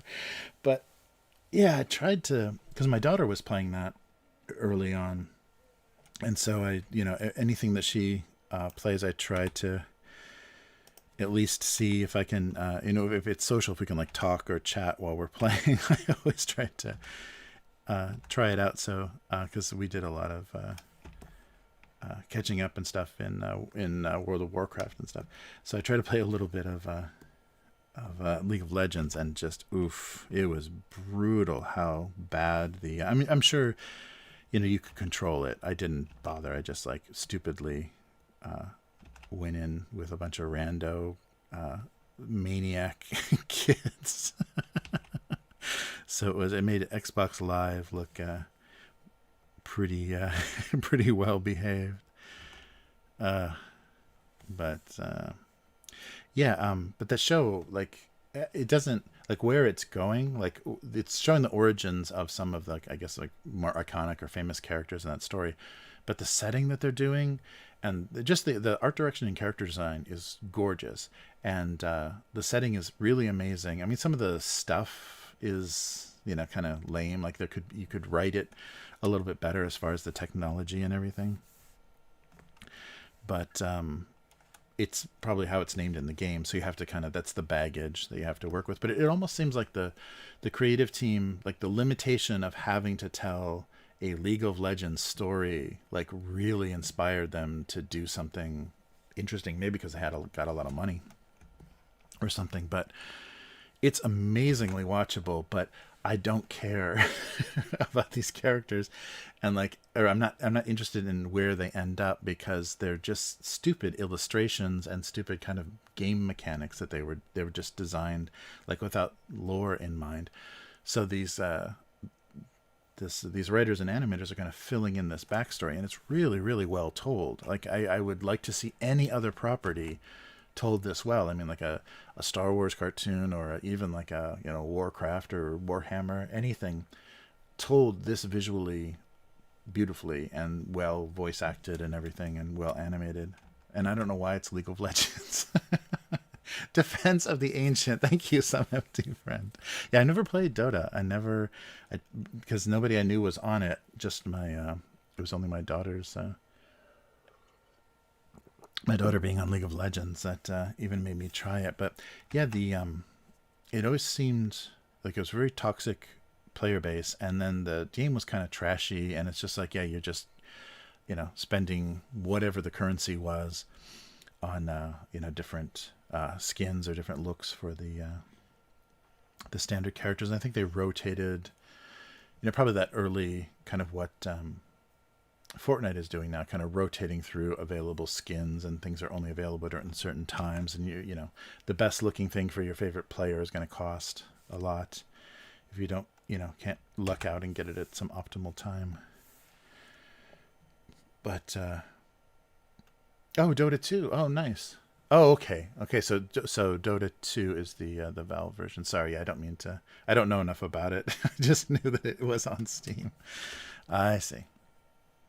So was Dota the actual, which was the one that came from the Warcraft mod? So I know that that lane battler, that lane fighting MOBA model was based on a mod of Warcraft 3. So I wonder if yeah. So I'm not sure if it was original Dota or League of Legends, but it's the exact same gameplay. But I don't know which was the original mod. It probably was Dota, wasn't it? Just because I have no idea. Yes, Dota was the Warcraft 3 mod. Okay, thank you. It all spawned from that. Thank you, some empty friends. Sorry, I don't have my my facts sorted out. That's right. Yeah, but I was not. And sorry if anybody is a League of Legends fan or hardcore player. Sorry, I just don't have. Didn't have a good experience of it, and didn't stick with it long enough to. I didn't really give it a big chance, because once I was like, okay, I'm never going to be able to level up in this nightmare world, I dumped out of it pretty fast. Yeah, that's right. Yeah, so that show, damn, that's crazy how good it is, and it doesn't need to be good. Like, that's really weird. Like, I think nobody needed that or was expecting that to be good, but it may just be because it has a lot of money. And it's a really weird thing to have, is a game that doesn't have a lot of deep lore. It has a lot of characters and has like a setting, but doesn't have a lot of deep lore. But it has popularity. Like it makes a lot of money. Probably, I'm not sure if it still does, but I think all of that has been overtaken by Fortnite and Battle Royale. All the people that were. I have no idea though on the streaming. What still exists? Oh, I gotta find a good way to. Where did I color this? Oh shit! All right, let me fix this. But yeah, no, it was like it dominated. League of Legends dominated Twitch for so long, and a lot of like game YouTubers and streamers that people enjoy came from that. Oops. Came from that world. I think Donkey, video game Donkey, was a League of Legends streamer originally. Oof. Okay, so God damn. Where's the box? There it is. But yeah. So I'm gonna stop speaking about things I don't know much about. But that series is amazing. It may not ultimately the story might not go anywhere that interesting because it has to line up with the game, the wherever the lore of the game is going, which I don't think is that interesting. But I think the weird limitation of this has to be League of Legends definitely inspired somebody to do a really good job, or maybe they just loved that game. I don't know, but it's weird. I haven't seen that before, where the lore and filling in. I guess Warhammer is a bit like that. Like Warhammer 40K is a bit like that, where people the original game had a little bit of kind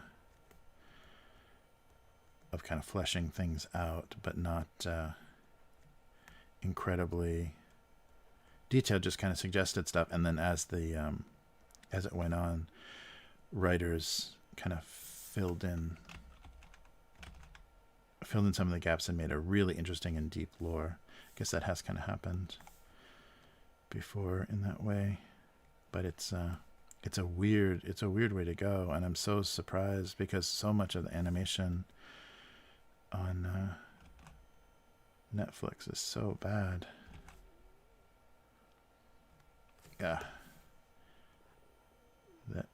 I was really amazed to see that. But it does have an Imagine Dragons theme song, which I don't know. I'm not sure how I feel about that, but it's a very very weird, surprising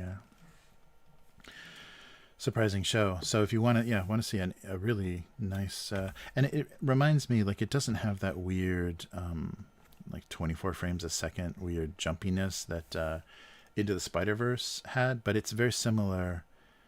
The digital animation is very similar to Into the Spider-Verse, the design of things, and it's not painted that was more looking like a weird comic printed thing, and when Into the Spider-Verse, and when that things were out of focus, their color layers just kind of separated and stuff. They didn't use blur effects, so this is more naturalistic and looks more like digital painting, which has a really nice effect. It surprisingly works really well, and so it complements the illustration style a lot, and they get really intense. They do really nice details, and I'm not sure if the character designer is Korean or Chinese, but it has that kind of look of a lot of Asian digital art,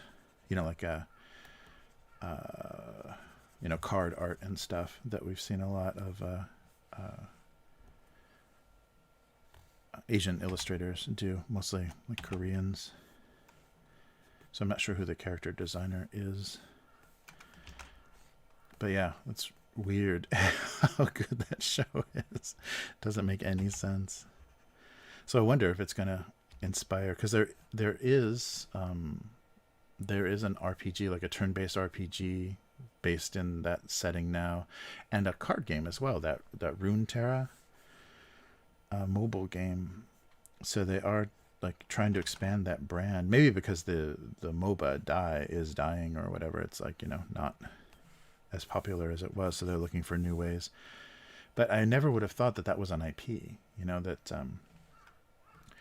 League of Legends was an IP that anybody would think was worth anything, because it's just that game, it's just that game style that I think people played it for. But thank you, Some Empty Friend, for the for clearing up the details. I have these vague memories, because it's so funny when I think about some of that stuff. So if I did play, or when I did play League of Legends, it had to be 10 years ago or something. It had to be very early on, and that very early on is becoming longer and longer ago. That's really crazy. All right. So, yeah, maybe I should put some kind of label or something, some writing on the box. Sure.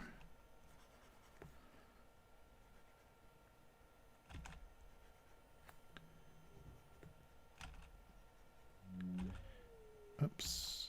There we go. Okay. I don't know if this is going to work. But, yeah, so maybe it is because I have a ton of money. So, maybe it, yeah, let me take a quick look because I don't know. Maybe they are just trying to keep it alive because the games themselves.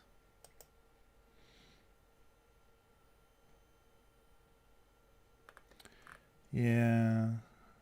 Oh, so.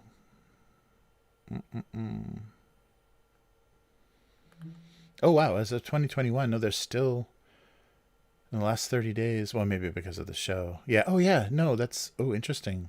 Yeah. As of September, there were 11 million players. So it's still like hugely popular. And I'd probably like, because it's all over the world. But in the last 30 days, 30 million instead of, so tripled in the last 30 days. So this might be a pretty good, this may have been a good investment. Oh yeah, and it's also the e-sport of it. You can competitively play it, so I guess that would keep a lot of people trying to play it. Yeah, it's not. God damn. Yeah. It's definitely the most popular MOBA in the world. So its peak was 2016 with 100 million players, and it's gone down to a stable 80 million player mark.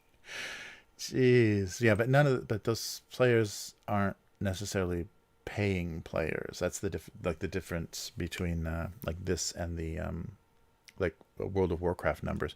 So World of Warcraft numbers meant that that's how many people, if their accounts were active, how many people were paying $15 a month or whatever the prices were. But they only make their money with skins and stuff. So,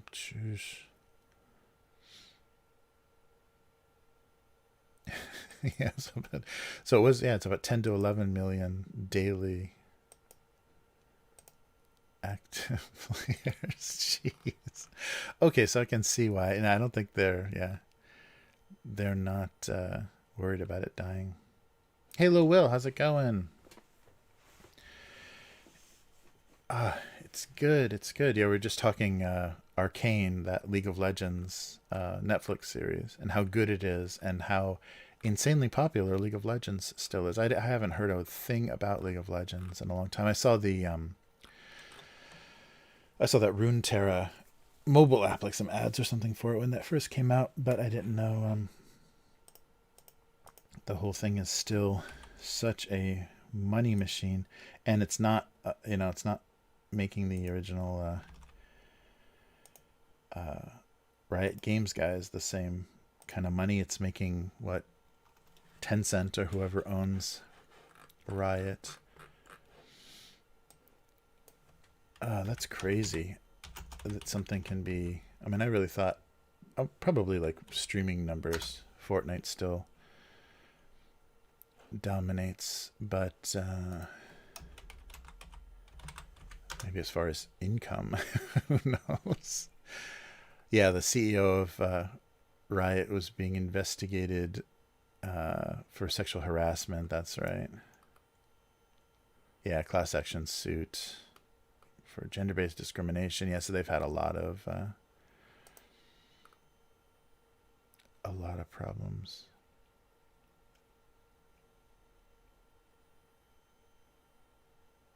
Wow. Yeah, Riot is like totally owned by Tencent. So so who cares if it's popular, because it's not benefiting anybody, any of the original creators, and who knows, like, how well they even pay their employees. Wow, that's crazy.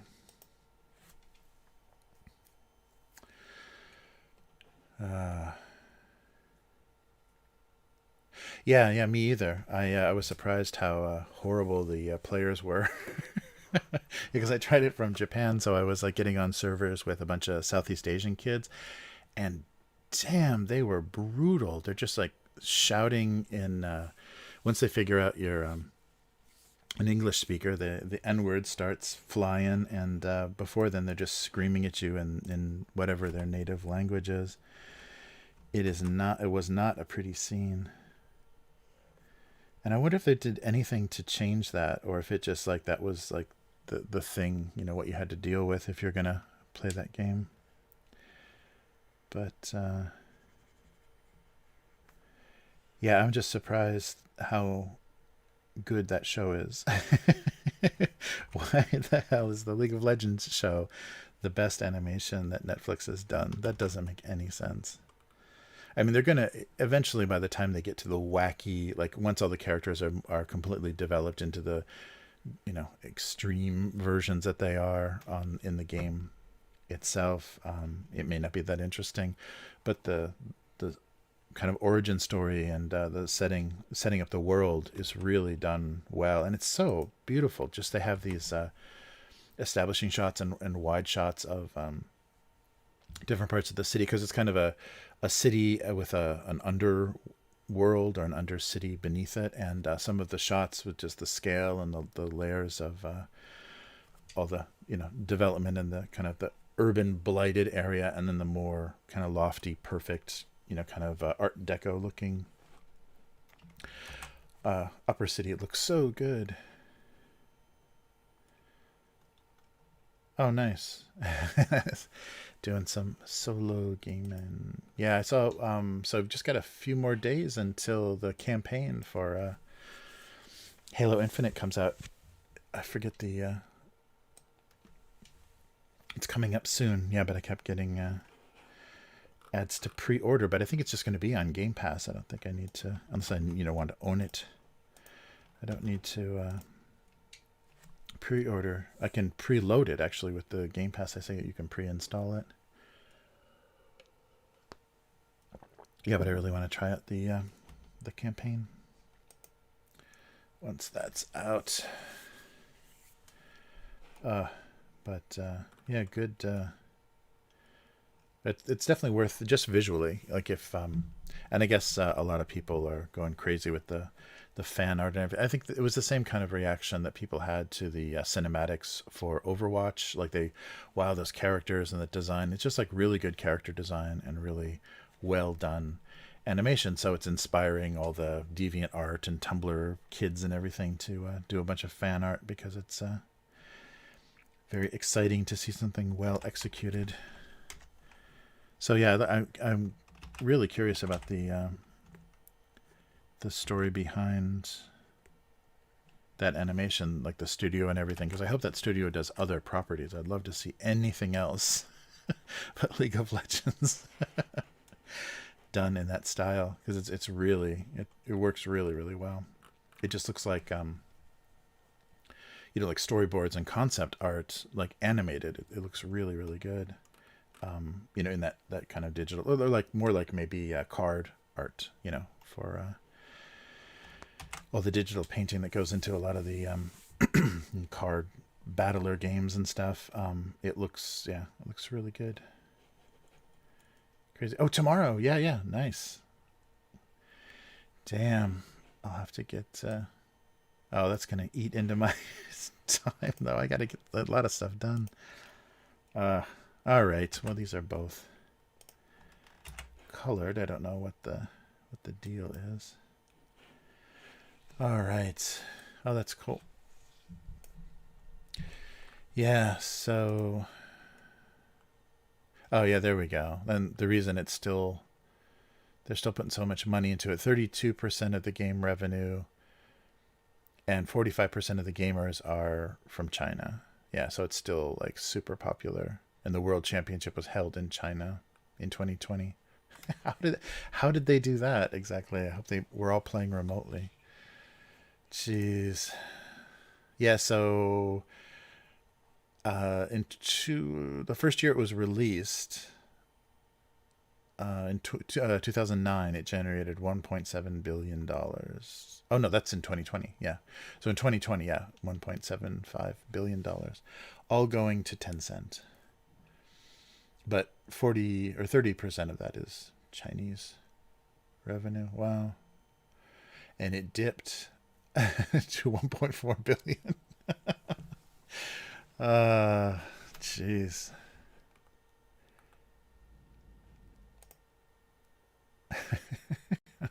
God. Yeah, since wow, they didn't even own it. They owned it for 3 years, maybe 2.5 years, and then it was sold to Tencent. So they didn't even see much of that. And maybe like like we were talking about with the McDonald's and everything, like it wouldn't have gotten the support and been as successful and been this huge, especially in China. It wouldn't have had that. You would have lost 30% of that revenue if Tencent didn't own it.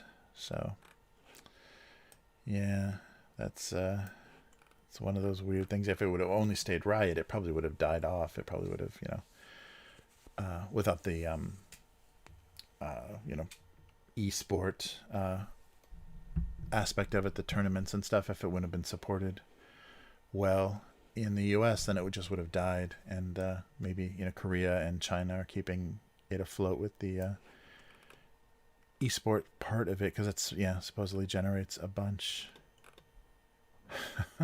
God, that's really crazy. Mm. Wow. Yeah, so it's still a thing, but yeah, I'm more interested in that studio and like the people that worked on that show than the actual show itself, because it's if they could do more series like that, because it's so nice because it doesn't look like poor, second rate anime. Like it has its own style and everything, which is nice because it's been a while. Either stuff looks like it's aping Family Guy or it's aping, Japanese animation poorly. And this is obviously very computer assisted, but you don't get that disgusting, like the in betweening is not all done by software, so it looks so fake and static. So yeah, it's very, or I guess lifeless is the problem. So the stuff moves well, ugh. But all we're doing is expanding the League of Legends lore. Yikes! All right, well, let's take a look at the comments from last time. Let's see.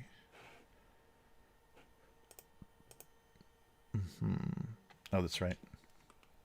Okay, so the last one just went out. So let's switch over. If I can click on the right thing here. All right. Comments. Nope. Why do I keep... What's happening? All right, that's not working. That's not working. So why do I keep losing that window? Wow, that's so weird. Yeah, I keep losing. For some reason, I keep losing that window. I don't change anything. It's just, I guess, however they're named or however I set this up. Okay, so this one does not. It just went out, so nobody responded to it. So an ornament misunderstanding led to a feeling of decorating hopelessness. We'll see how that's received. Oh, here we go. The wasteland of Thanksgiving. Yeah, the ideological war fought over Thanksgiving left the dinner table and most families a mess. Ideological war or not, I'd have cleaned the table. I don't like I don't like to waste food. All right, and who else do we have here? For the last 5 American Thanksgivings, we've lived in Canada. So 2017, 18, 19, 20, 21. We have had Canadian friends and relations attend. The Trump fluffing magats, all 3 of them were not invited. The table might be a mess, but the families are not. Thank you, Conan Boy of the Future. Interesting. Yeah, you just gotta just kick those family members with opposing views straight out of your life. Jeez.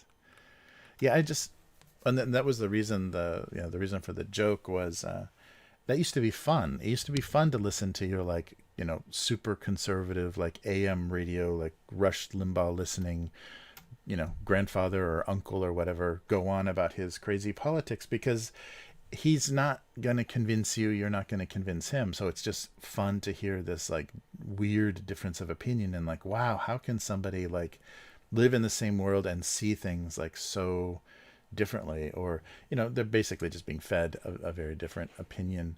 But now it's like people's identities and everything are so based on this these weird ideologies that you're going to bring it all to the table.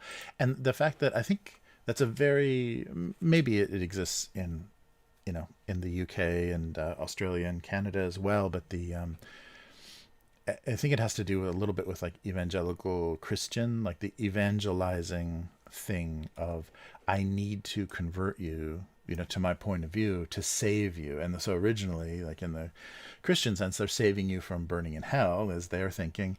But now it's not based on any of that. It's just, I just need to bring you over because I'm right and you're wrong. I'm on the right side of history. I'm a good person and you're not. So I need to save you. So that same mentality that, kind of makes people evangelize to, bring people into their religion. Now they're doing it because, I don't know, your identity and your politics are your religion now. But yeah, so it's just amazing that people can't enjoy the difference of opinion and say, wow, that's really, that's where we are with that. Yeah, I don't know. And it was, I didn't get a good taste of that because, before this stuff started, I was already going back and forth between the US and Japan. And so people just wanted to ask me, weird cultural difference questions and stuff. They weren't interested in much else. All right, so let's see, November 30th. Watching each other had become like watching themselves. Let's see how this went over. Technologies of a feather. Nice. Eventually they broke up as they had irreconcilable refresh rates. Oh, nice. I know themselves as one word, but I think this is the first time I've seen each other all crammed together. Oh, interesting. Yeah, should each other see? There's another. I mean, that was a gentle grammar Nazi, but yeah, interesting. I wonder because let's double check. Oh, can I do that without? No, I guess I'm not because I'm going to be. No, it's just that window. It's just that window, right? Right. Yes. Okay.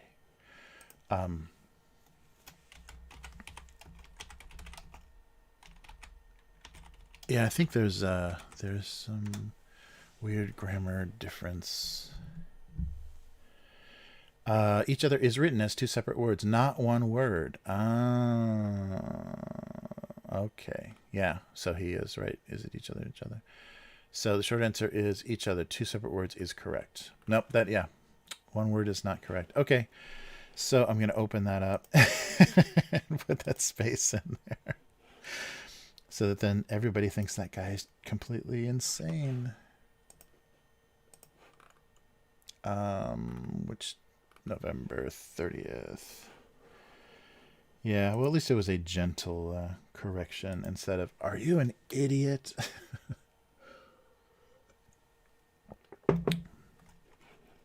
Wow. Each other. I thought for sure I had seen that. So let me just copy over just to make it easy. Oh, wait. Okay, so save. Sorry, let me just copy this over and I'll upload all of these together with this. Change, fix my typo.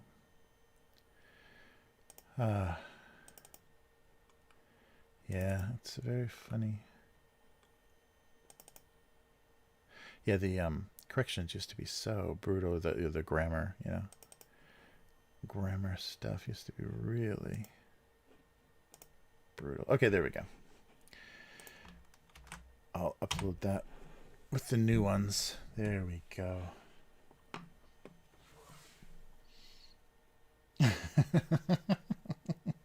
Right. Crammed together. Thank you, old desert lizard. It's always the older folks that really get upset too. All right, I keep forgetting stuff that I've looked at. I should mark it. And yeah, I think we've already seen this one as well. The sugar instantly regretted her choice of skim milk. Not a splendid idea. It is a regrettable choice. I would have as well. Yeah. Yeah, I think we've seen that. So we'll just have to see what that latest Christmas one. Oh, look at that. There's a thin lined marker drawing and a really nasty looking faucet. He hesitated to mention the possible contaminants in the tap water. Very looks like a tea now. All right. 2012. Yeah, it's still marker. You can tell by how I didn't fix the weird leaning of that bag. So it's still going out on in marker on paper. Most gifts showed their love only on the outside. Oh, it's a Valentine's Day of 2012. I understand. Well, because they were empty. Empty like my life. Wow. Yeah, so by the 20 teens, people are actually reading this cartoon. Well, here we go. That's a digital drawing, if ever I saw one. She was slowly coming to terms with her failure as a houseplant. Oh, she lost. I should put a little stem or something. It's a little confusing. Oh yeah. No comments, but let me mark that. Another 2012. Yikes. Both his ego and fruit were now bruised. This looks like a weird size. Did the window? Yeah, it just looks like you can almost see like a fuzziness in the JPEG. It looks a little strange. Good one. Oops. All right. I'll mark this. Oh, September 11th, 2014. He was reassured that now everything was cheaply made, poor quality, and disposable. Now that everything, I should have put emphasis, maybe all caps. Something he's known for a long time. I guess have I already been here? Possibly. Yeah, maybe all caps would help that, the emphasis on that. Okay. Oh, 2006. Yikes. All right. Objects in the mirror were far less glamorous than they thought they appeared. What? Oh, that's messy. And 2017. Oh, look at this. A very beautifully rendered baked potato. I must have been like missing baked potatoes so badly. All right. So that was the last one. Baked potatoes often felt like merely delivery systems for butter. Look at the rendering on that baked potato. Oh my God. I had a baked potato last night, and yes, it is a delivery system for butter, cheese, and copious amounts of sour cream. No regrets. Am I the only person that doesn't like butter and stuff on my potato? I enjoy the taste of potatoes, and other stuff gets in the way. Interesting. I enjoy a small amount of butter, like I said, the taste of the potato skin. Yes, you are. Am I the only person that doesn't like butter? Yes, you are. Butter, nah. Sour cream, cheddar cheese. 4 years ago, the discussion of butter. Yeah, look at that. That doesn't even look like one of my cartoons, the way that I did so much rendering on the potato itself. All right. Well, let's get back to the unpleasant writing portion of the of the stream. Let me switch this back here. I don't need or like anything that they've done with the new Chrome. Ah, yes, yes. Potato with bacon is good. Yeah, I missed that. They're really weird about potato skins here, so they don't serve. It's very rare to have a potato served with the skin on. And a lot of times they scrub it down to almost nothing. And yeah, so it's very funny. It's a very, and small. The potatoes are very small here, so you can't get that giant Idaho style going. The big old,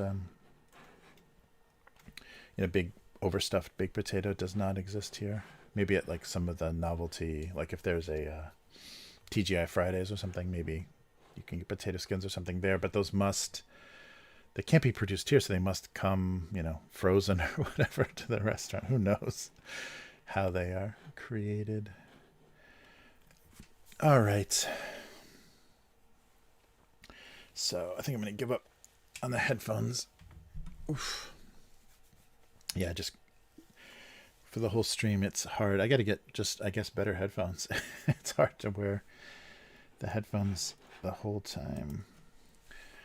All right. Yeah, and the just earbuds doesn't seem like I'm hearing well enough, so who knows. All right. So breakfast. I was originally going to do some eggnog thing. That's why I drew the actual eggs. But maybe just an enormous amount of batter. I don't know. I don't know what where I've led this idea. Oh, maybe I should swap. Get my keyboard nearby. Oh, nice. Yeah, it's so funny. Oh, I was just I had some music on before, so I was just using the headphones. And I turned it off because I couldn't. It made me self-conscious when I was talking, and then I just left the headphones on. And it also helps for any notices or whatever. I don't hear them. I don't have the speaker on, so it actually comes through the headphones. So it makes it easy to hear stuff, but I can also just turn them all the way up when I'm not wearing them, so that any notifications will, I'll still hear them. All right. Yeah, that's something I abandoned once I was doing this live stream more seriously, having music in the background. Yeah, I don't know. I don't know if that would make it better. And then I could talk less. Draw more and talk less. All right, let's see what... yeah, I wonder, and I wonder if it... So when I'm wearing the headphones too, I'm more conscious of where I'm at in the field on the microphone. So I'm, speaking maybe a little more clearly and directly into the microphone, because I can hear when I go off mic. When I don't have the headphones, I can't hear when I go off mic. So there may be some benefit, but it's just, it's a little too hard on the ears, especially when I'm wearing glasses. It's that right here is pretty painful. All right, so breakfast, an enormous amount of batter.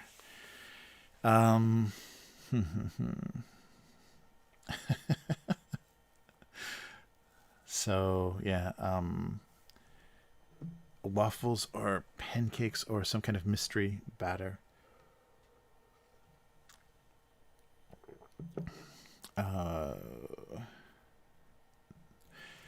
The anticipation. So, oh yeah. I should find some. I don't know. I don't know if that's distracting. Yeah, I'll let it. I'll leave it up to you guys if you think it's a nicer thing to have, like some just kind of background music to kind of cover up, because I do have some, ambient noise from like the AC and stuff. The heat and stuff makes some noise. So if that would be a nicer thing to have in the background, let me know. Let's see.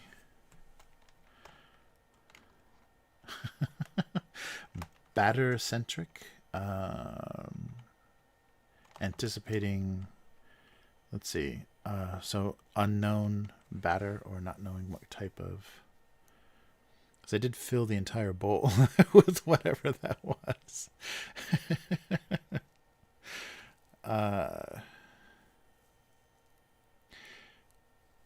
So what was in the bowl and how it would affect breakfast.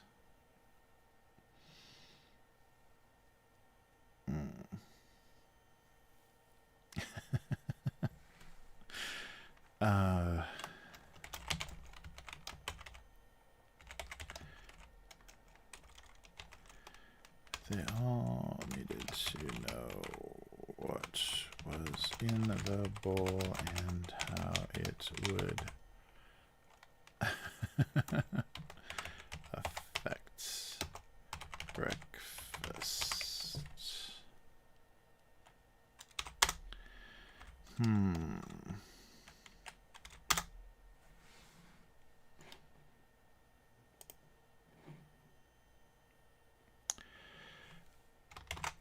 Affect.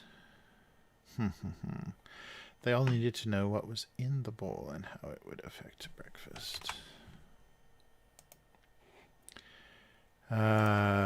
Something like that. Something about, a mysterious bowl of something. or if it was from the night before or something. It wasn't involved at all. Okay, so bathroom cleaner, toilet paper, and I want to make this box something bizarre, like hair removal or something, just something like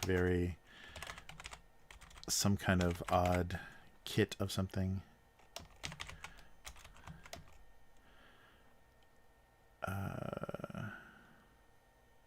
Inappropriately festive. Appropriately festive.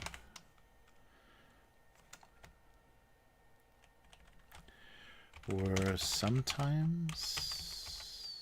Oops.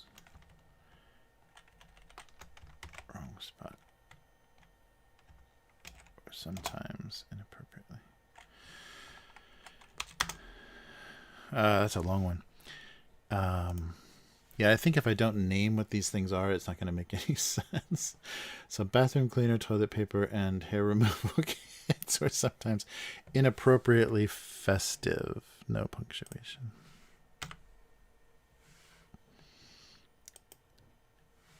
Oh, let's do this. I like inappropriately festive. Hey, Robbie, how's it going? Oh, interesting.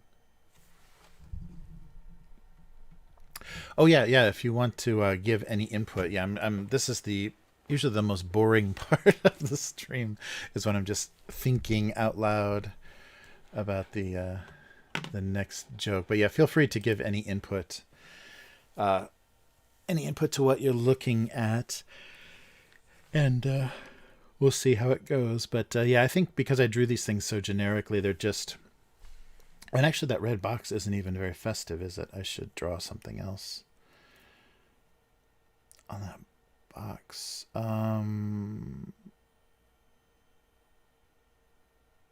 Yeah, what else? What else? I guess it's red, green, and yeah, that's close enough. Okay, bathroom cleaner, toilet paper, and hair removal kits were sometimes inappropriately festive. I like the inappropriately festive. Nose hair trimmer. Oh, there we go. Nice. Yeah, water pick. Nice. Nose hair trimmer is really good. There's no reason for that to be a Christmas version. It's been a while since I've seen Christmas toilet paper, but that used to be a thing. I mean, I remember going to relatives' houses and like there would be festive toilet paper. Yeah, maybe that's a thing of the past. Once they realized what you did, what all the dye did. Yeah, Robbie to the rescue. Yeah, nice. Thanks, Robbie. Oh yeah, no tree. Oh, there we go. Yeah, they. Oh yeah, something about not ever being under the tree is kind of funny too, because you buy it as kind of a decoration, or they have things packaged for Christmas, but it doesn't. The item is exactly the same. Mm. Nice.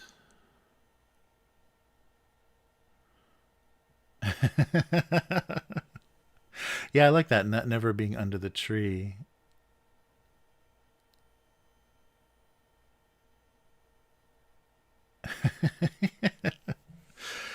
Ah.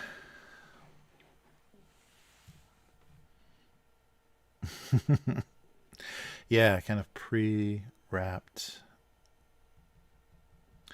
Yeah, I like the phrase inappropriately festive, I think works. I want to keep that, but yeah, and I probably have to name things as well. It makes it very long.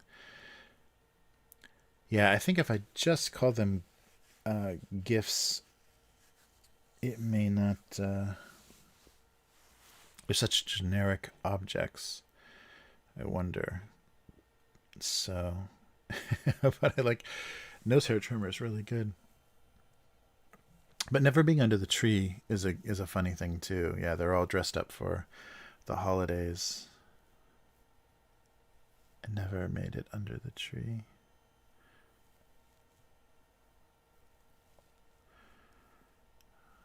Hmm.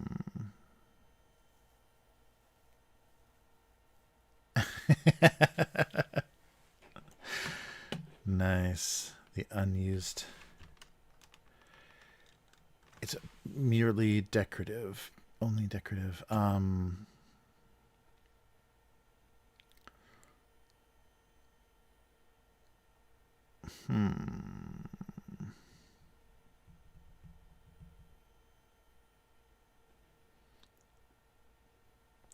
So maybe just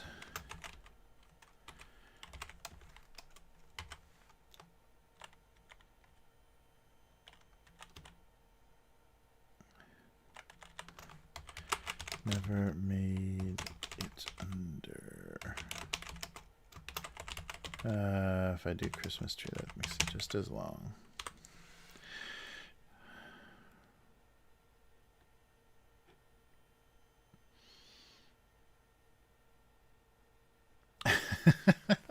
Yeah, the idea of unnecessarily making a Christmas version. Yeah, right.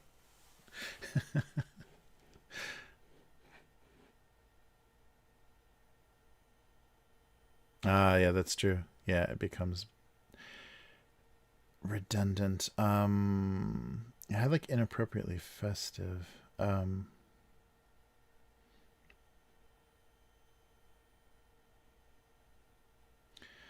Hmm.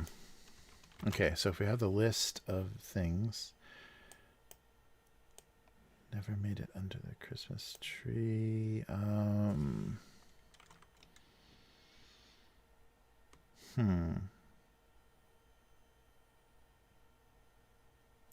Yeah, the pre-decorated Christmas presents at a bachelor party. Nice. Hmm. Mm-mm. Removal kits never.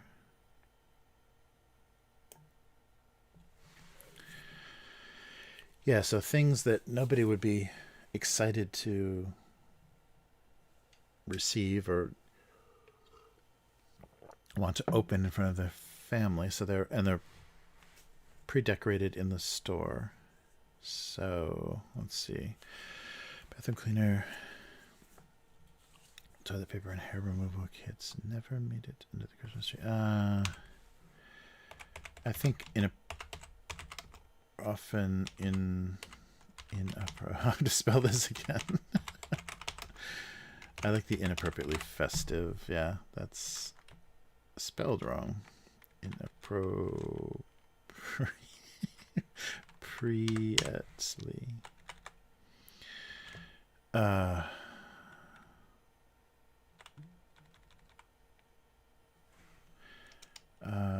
This time of year keeps getting longer. It's a but then I can put this on the same line.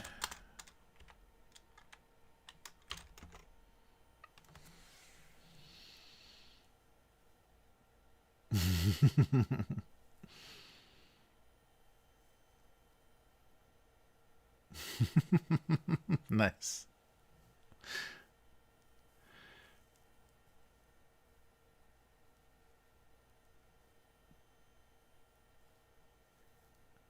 Yeah, or end up using. Oh, that's never used.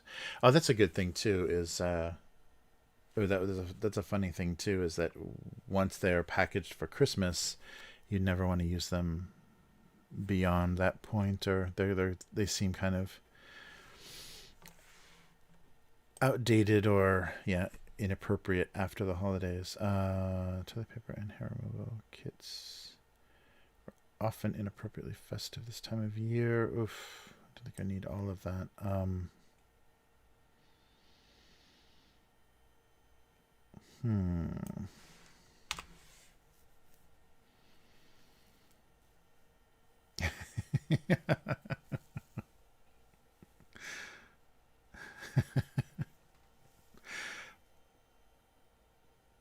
Let's see.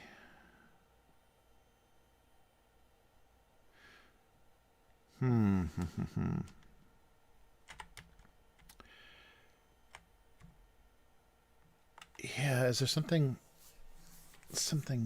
else or some way to make that? Yeah, I guess I do want to name the list. I think should stay, so that's already pretty long.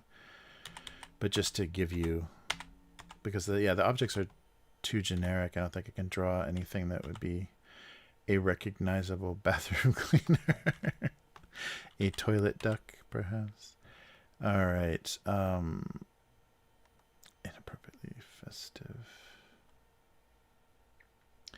Could this time of year?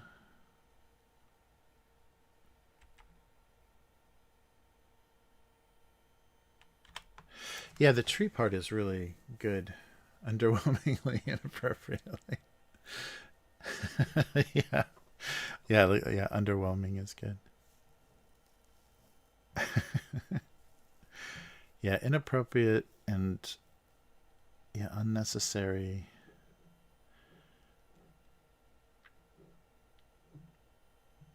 Yeah, inappropriately festive.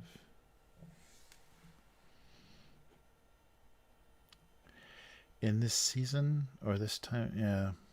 I don't think it needs a. Yeah, I like this. Oh yeah. Maybe this time of year. I think maybe at the beginning. Yeah, I think that might be good.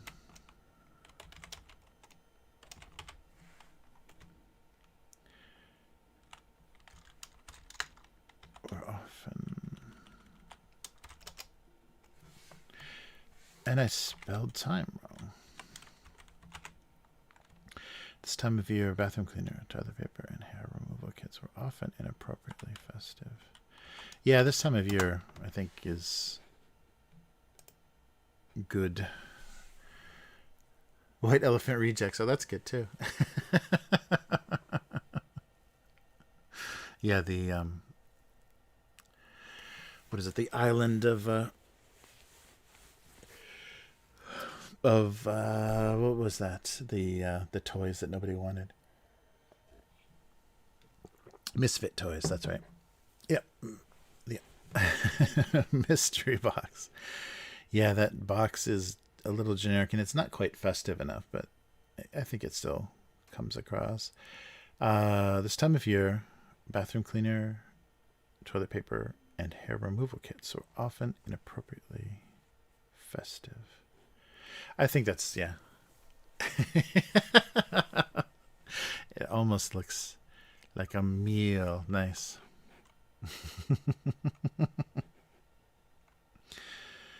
A happy holiday meal.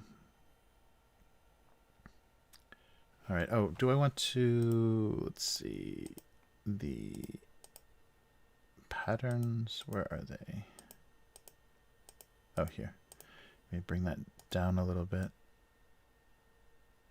Not that much.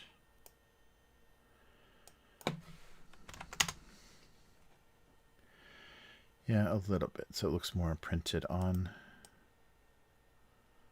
I go too far. Yeah, I think 80 is fine. Oops. Or 7800.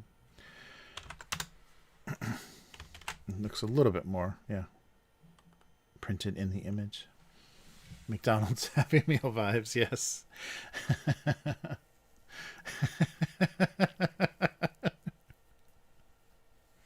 Yeah, useless for the the filthy orphans. All right. So this time of, jeez, another forgotten word. This time of year, bathroom cleaner, toilet paper, hair removal kits were often inappropriately festive. This time of year. Thank you, Robbie. That was very helpful. Good suggestions. Let's see. Oh, that's right. This is still kind of vague. So they all needed to know what was in the bowl and how it would affect breakfast. No,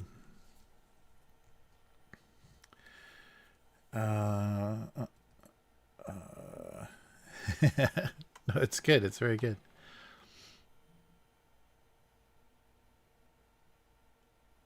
Yeah, it makes it very long.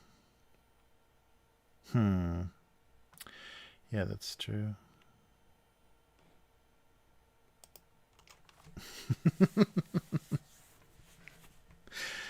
Yeah, what exactly?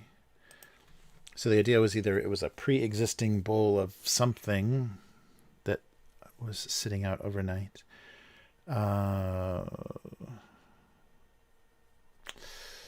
Yeah, with as many complications. Yeah, let me. All they needed to know was. Whoa. Did I even they all needed to know what was in the bowl and how it would affect. Okay. Yeah, I was reading it backwards. The bowl and how it would affect breakfast. This is like a VHS tape. I don't know what that is. Yeah. It's just a glass, like a just like a a glass. I should put some orange juice or something in it. That would make it read better. Because it is just like a white cylinder otherwise. Let's try that. We'll turn this off for a second. Juice.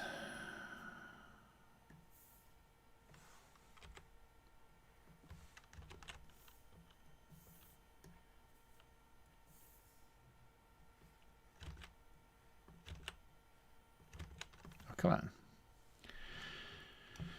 There we go.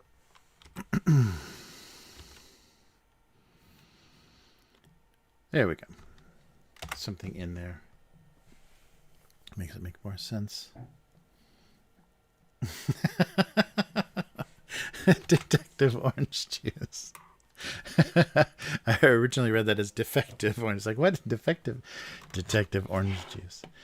Nice. On the case. Yeah, it just looks like a bunch of bystanders. Yeah, so the question... the line underneath the eyes of the bowl looks a little strange. So they all needed to know what was in the bowl and how it would affect breakfast. So a little... yes, a weird breakfast family reunion. A bowl full of something. Yeah, originally I was just thinking about the eggs, like the mixing bowl eggs and milk, but then I drew all this other stuff for breakfast context. Yeah, I guess it looks okay.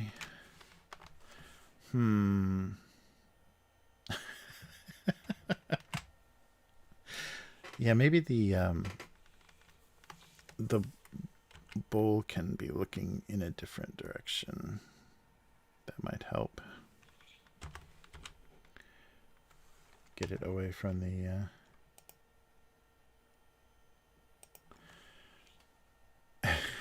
the mouth. That might look better.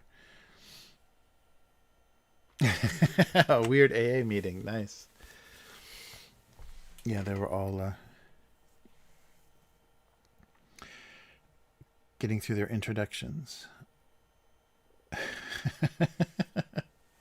My name is Orange Juice, and I'm an alcoholic. Hello, Orange Juice.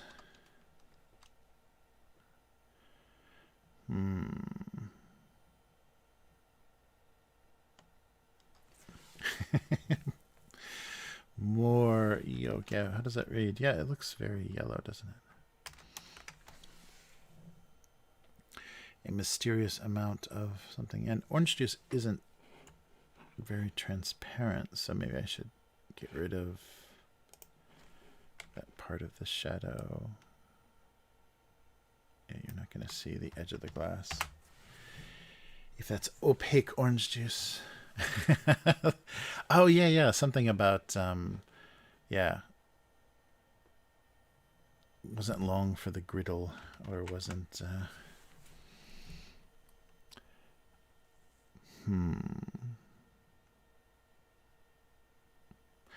yeah, or something about, yeah, not being pancakes was the least interesting thing for batter to be.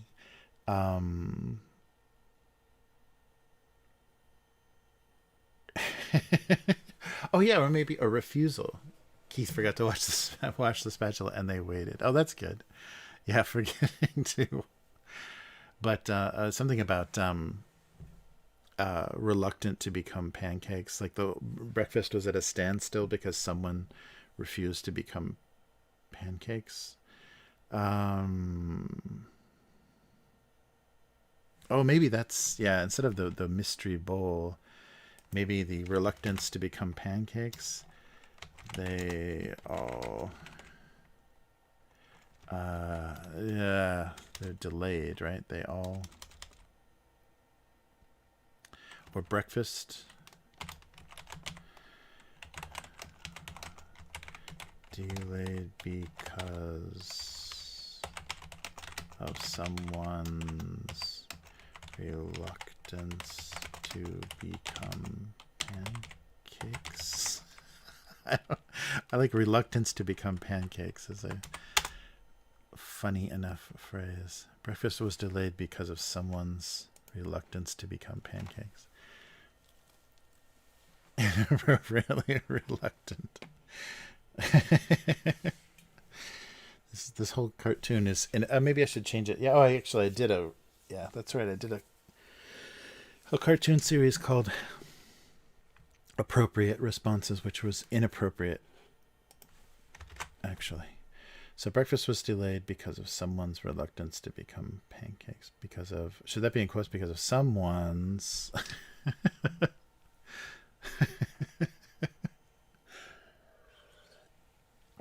Reluctance to become pancakes. Or pay the gas bill or electric bill.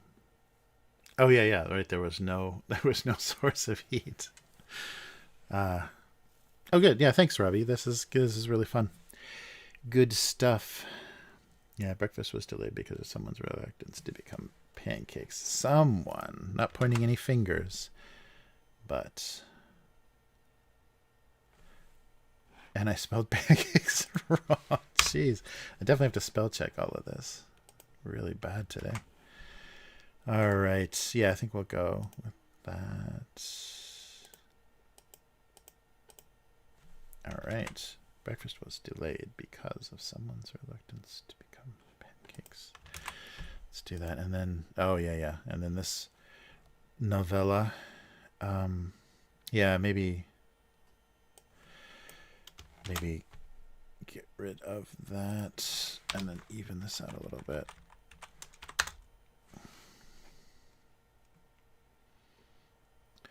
Or yeah, often inappropriately festive. All right, yeah, it's the list. Starting with the list, I think works the best. Oh my gosh, yeah, let's catch all the typos. Jeez. Okay, bathroom cleaner, toilet paper, and hair removal kits were often inappropriately festive. All right. Yeah, often. Yeah, if there's a better.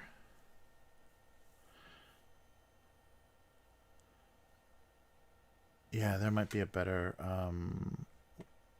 Or seasonally inappropriately. That's not a very good flow there. Where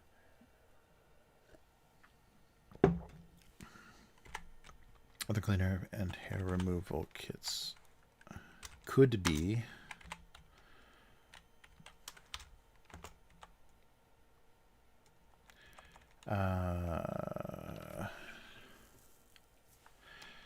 yeah, because it's just this time of year, so it wouldn't be very often.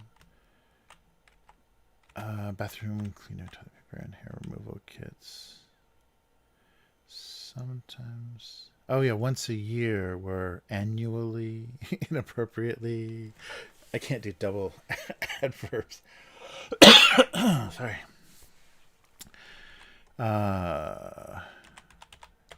Were. What's another? Yes, annual one periodically. Yeah.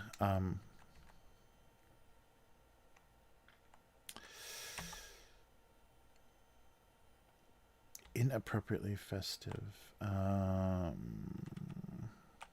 Yeah, we need one more. Or often were.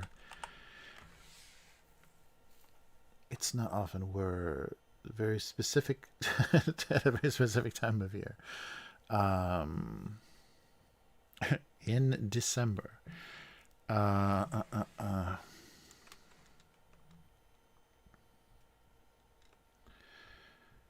Yeah, annually.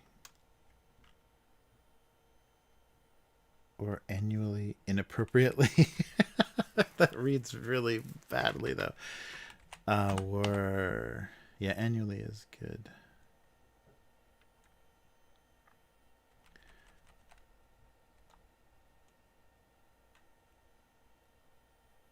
Yeah. So yeah, the surprise or the yeah, it's almost like they would be I don't know, it's like not embarrassing, but they just yeah, like people having to wear Santa hats, while working cashier cashier jobs at supermarkets. That kind of like what is that? Kind of giving up, surrenderingly. What is that? To yeah, to just accept your Miserable fate. We're resigned to being appropriately festive.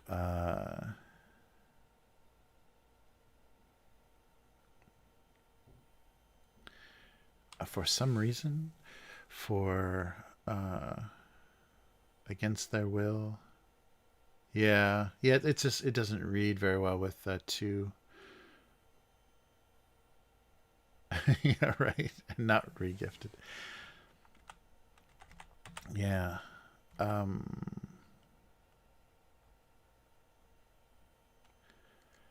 uh, or just instead of being stuck with inappropriately festive,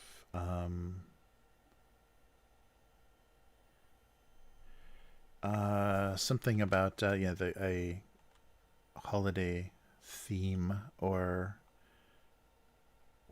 oddly holiday decorated or dressed, or outlandishly festive. Oh, nice.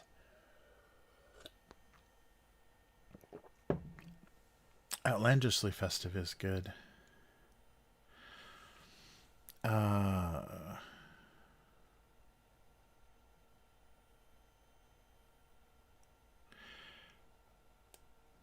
Or just yeah. Fringe of cringe. That's really good. The festive fringe of cringe. Fringe of cringe is very funny.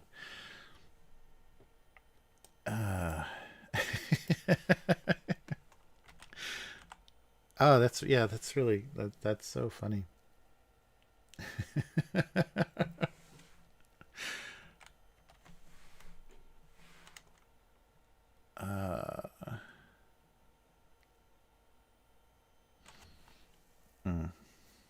Oh yeah, so maybe just, okay, let's see. Holiday bathroom cleaner. Toilet paper and hair removal kits were the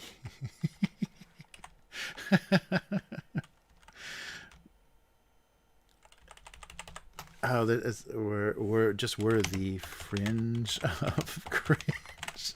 Fringe of cringe is too funny. I don't think I can work it in there, but that's too funny. Yeah, so just saying holiday might get that out of the way.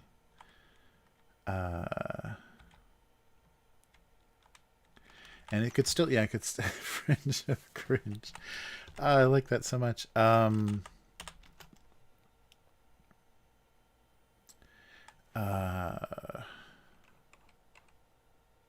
Uncomfortably festive, uncomfortably.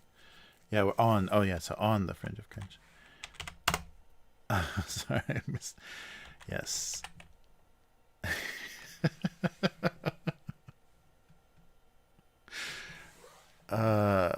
Yeah. Holiday does enough to, yeah. So I don't need a time of year, this time of year kind of thing.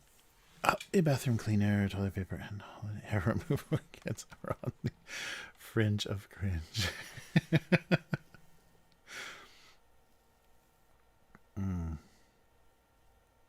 Yeah, that's really funny. I love that. That phrase is really, really good.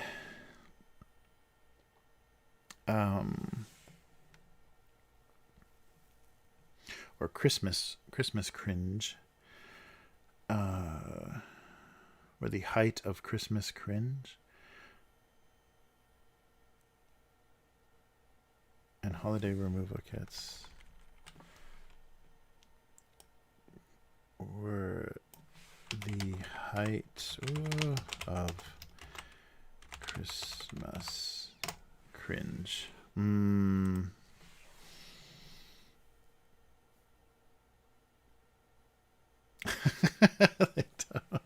Seasonally smelly.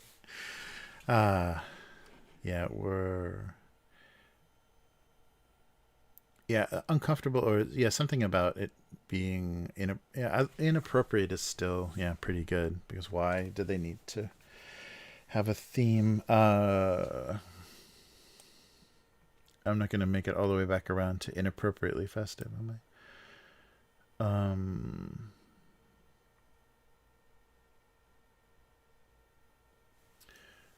Were uncomfortably seasonally smelly.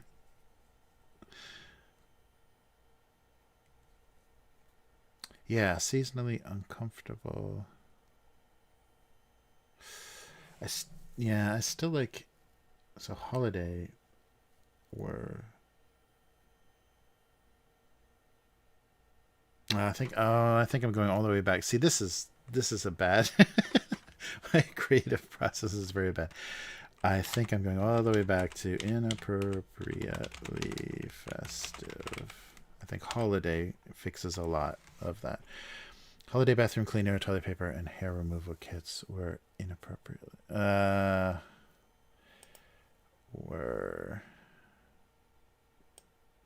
I don't think it's not as funny as it was when I don't like it as much as the first time. Holiday bathroom cleaner, toilet paper, and hair removal kits were an odd choice. An odd choice of celebration.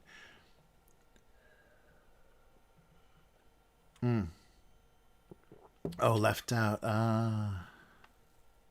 Yeah, they all have this stare, this distant stare.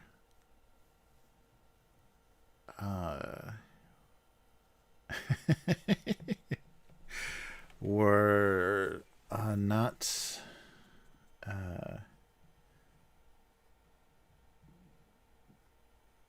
were never gifted. An odd choice, yeah.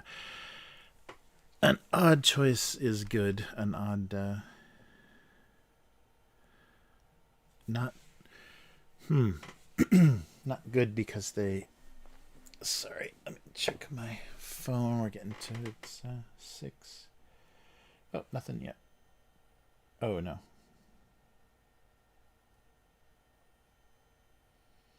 Oh, okay. Okay, sorry. Just checking my schedule. Technically naughty. Right.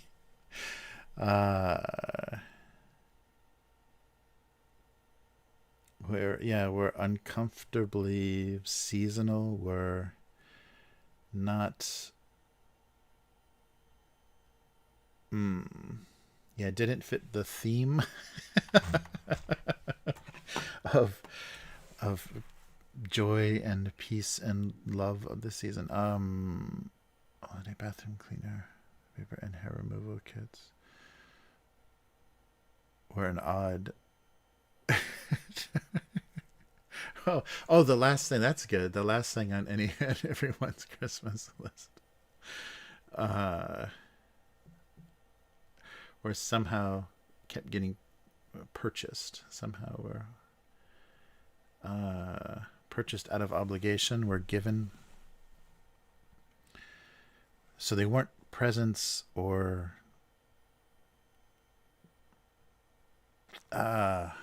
yeah.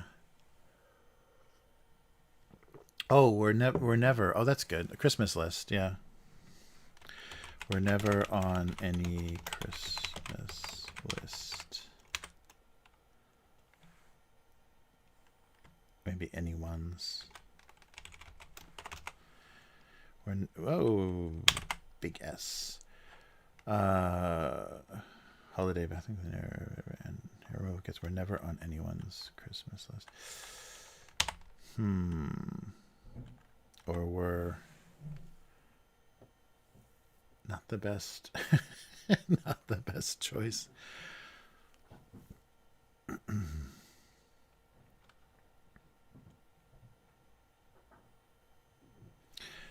Not never. They were an odd annual occurrence. Yeah, left off the list.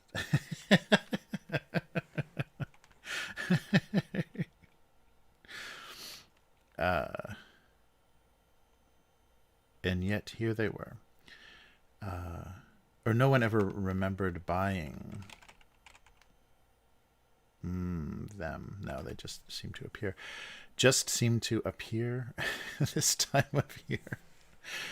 Um,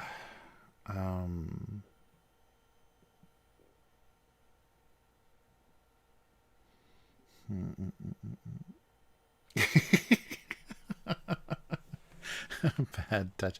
Oh yes, yeah, seasonal camouflage.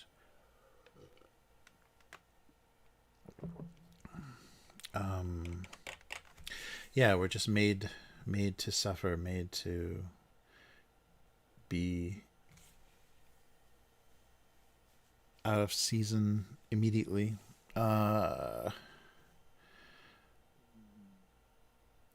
They didn't quite.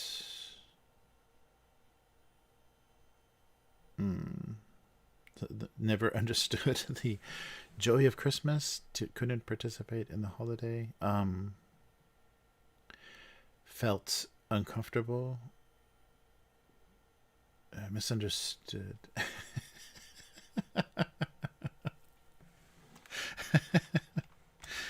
Misunderstood.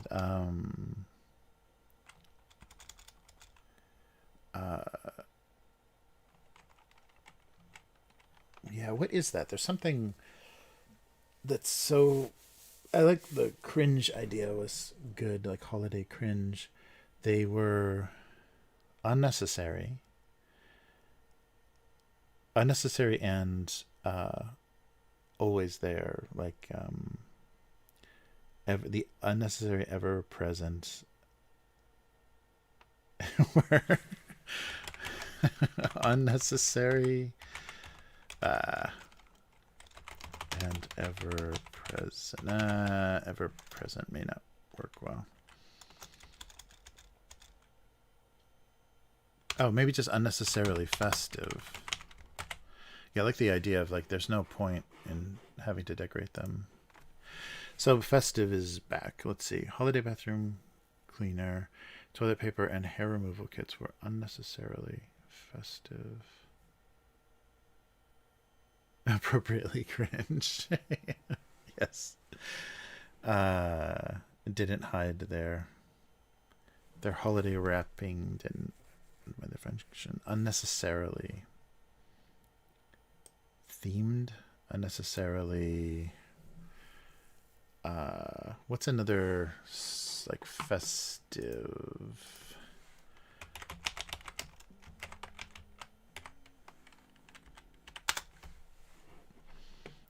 Gleeful. Let's see. Oof. Wow, this is a ton of not very good synonyms.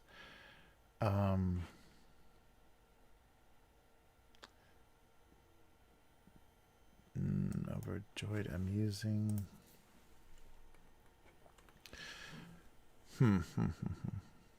Yeah, what's another just Christmassy word? Jubilant. Oh, yeah. Jubilant is very fun. Yeah, festive, yeah. Festive we may have to go with festive. Yeah, unnecessary is better than inappropriate, I think, yeah.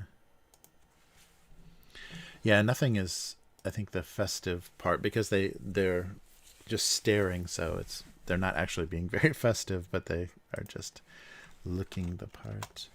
Unnecessarily festive. Holiday bathroom cleaner and hair removal kits were unnecessarily festive. Yeah, I think it's totally unnecessarily mystical transcendence. Nice. Yeah. Okay, I think that'll work. And the holiday thing helped a lot. Well, thank you guys so much. Yeah, festive isn't going to be. Let me check my spelling. Did I get unnecessarily? I did. Unnecessarily. It doesn't look right. I think it's the font that makes it look odd. But that often happens. Yeah, for some reason the spacing in this font. Yeah. Yep. That's right, but it looks odd. Okay, so the in a way that is avoidable. necessarily festive. Yes. Who needs them to look like that? And breakfast was delayed because of someone's reluctance to become pancakes. All right. I think those work. Yeah, thank you so much for the going through all of the options. That helps a lot. Yeah, Robbie. Yeah, that was good stuff. After 30 minutes, yes. It shouldn't it shouldn't take that long. Oops. Oh. Yeah, and I hate when I just go in big circles. Like I should trust the kind of first instinct, or at least like refine it a little bit. Nice. Oh, cool. Oh, nice. Yeah, I'm glad. I'm glad the timing worked out. Yeah, right.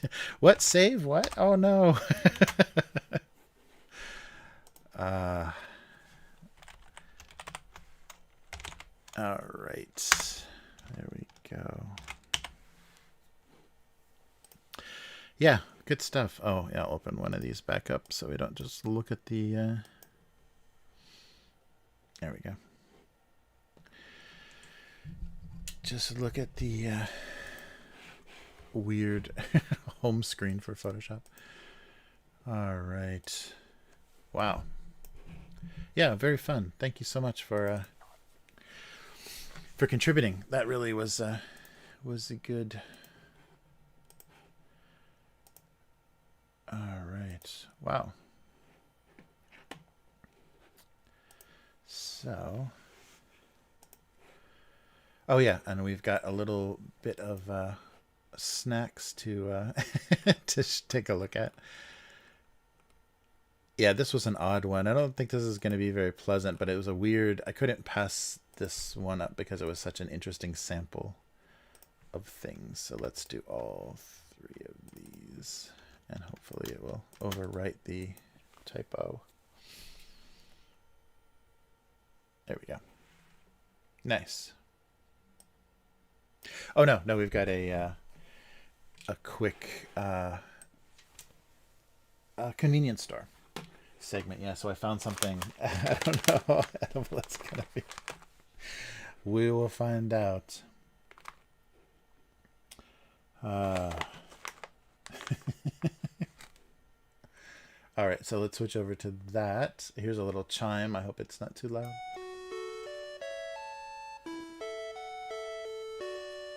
There we go. All right, welcome to the only Japanese convenience store on Google Images.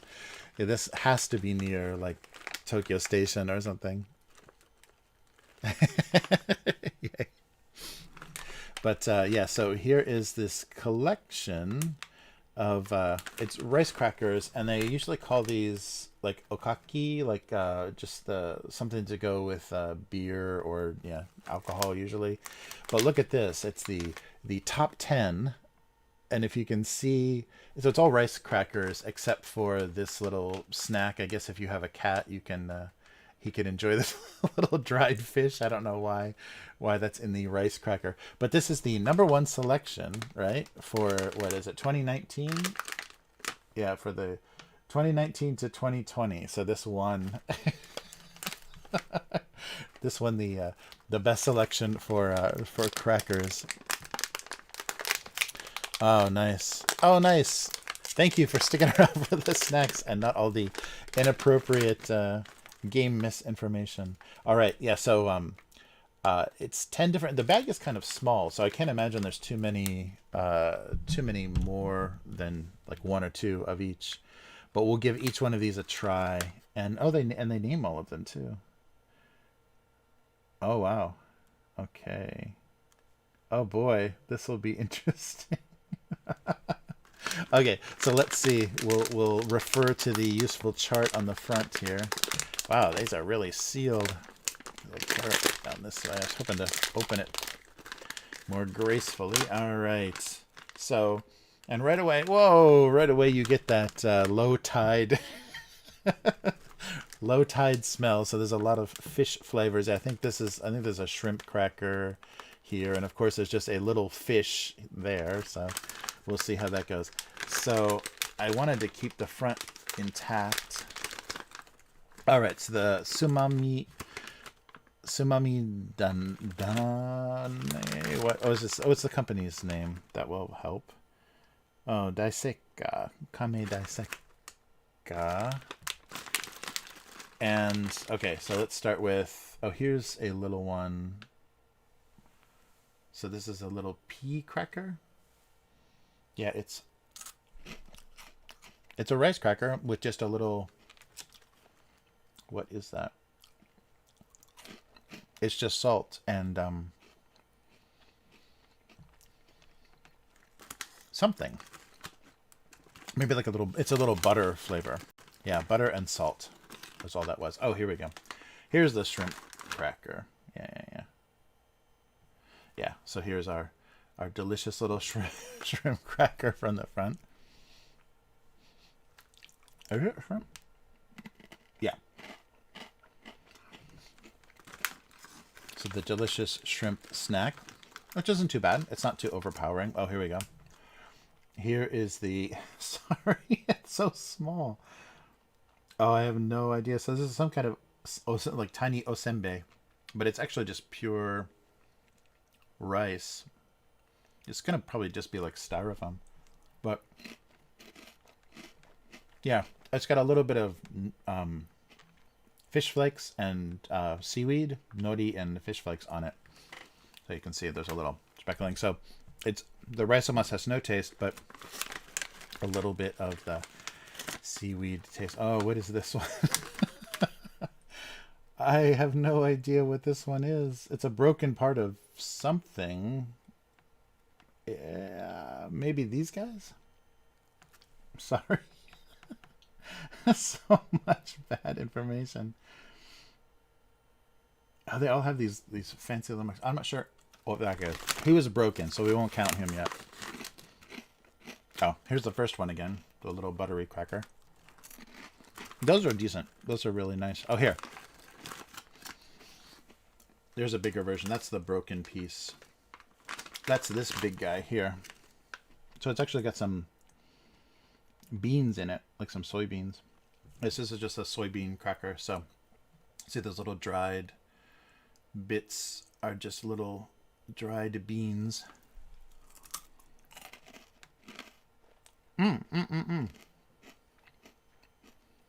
Yeah. Oh, that's really good. Yeah, that one's really good. Yeah, so not very many fishy flavors. I should have a dish or something, shouldn't I? To put these out in. It'd be easier to see what was going on. Oh, I only lost the little corner there. All right, so let's get... Oh, there's actually quite a few of each of them in here. Here's the little one. So this is to show you like a soy sauce with a little nori, little seaweed wrapper on the front. Yes. Yeah, just a little nori snack. Yeah, it's just soy sauce and seaweed. Well, a lot of the little buttery ones in there. That's good. Oh. Well, but there's something fishy in there. Yeah. Ooh, there's something very fishy in there. That's odd. And here's the little, I'm guessing, ume? Maybe. It's this little ball with some seaweed on it. No.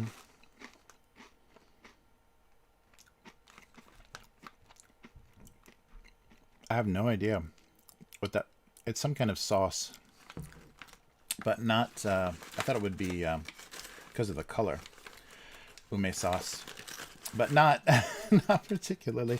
Oh, here we go. And here's what everyone's been waiting for.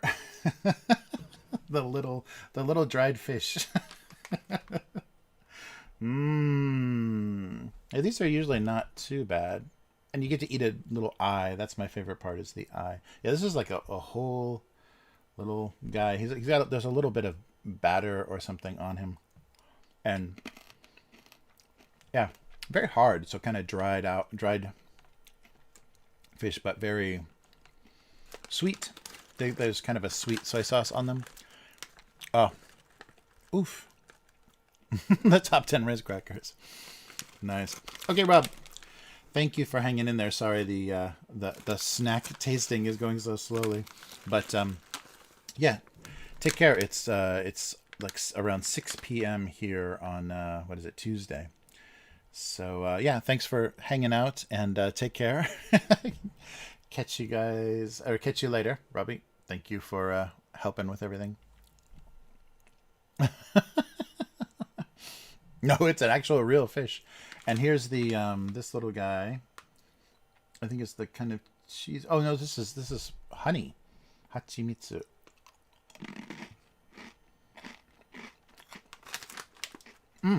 Oh, that's good. Yeah, so it's just a little rice cracker with honey on it. Wow, that's the best so far. Yeah, so not too bad. Wow, there's only 2 little fish in here. But not too bad. Actually, some of these are really good. Oh, and this is the last one. So this one, you can tell by the shape, is squid. This is the only one we haven't tried yet. So this is the squid cracker.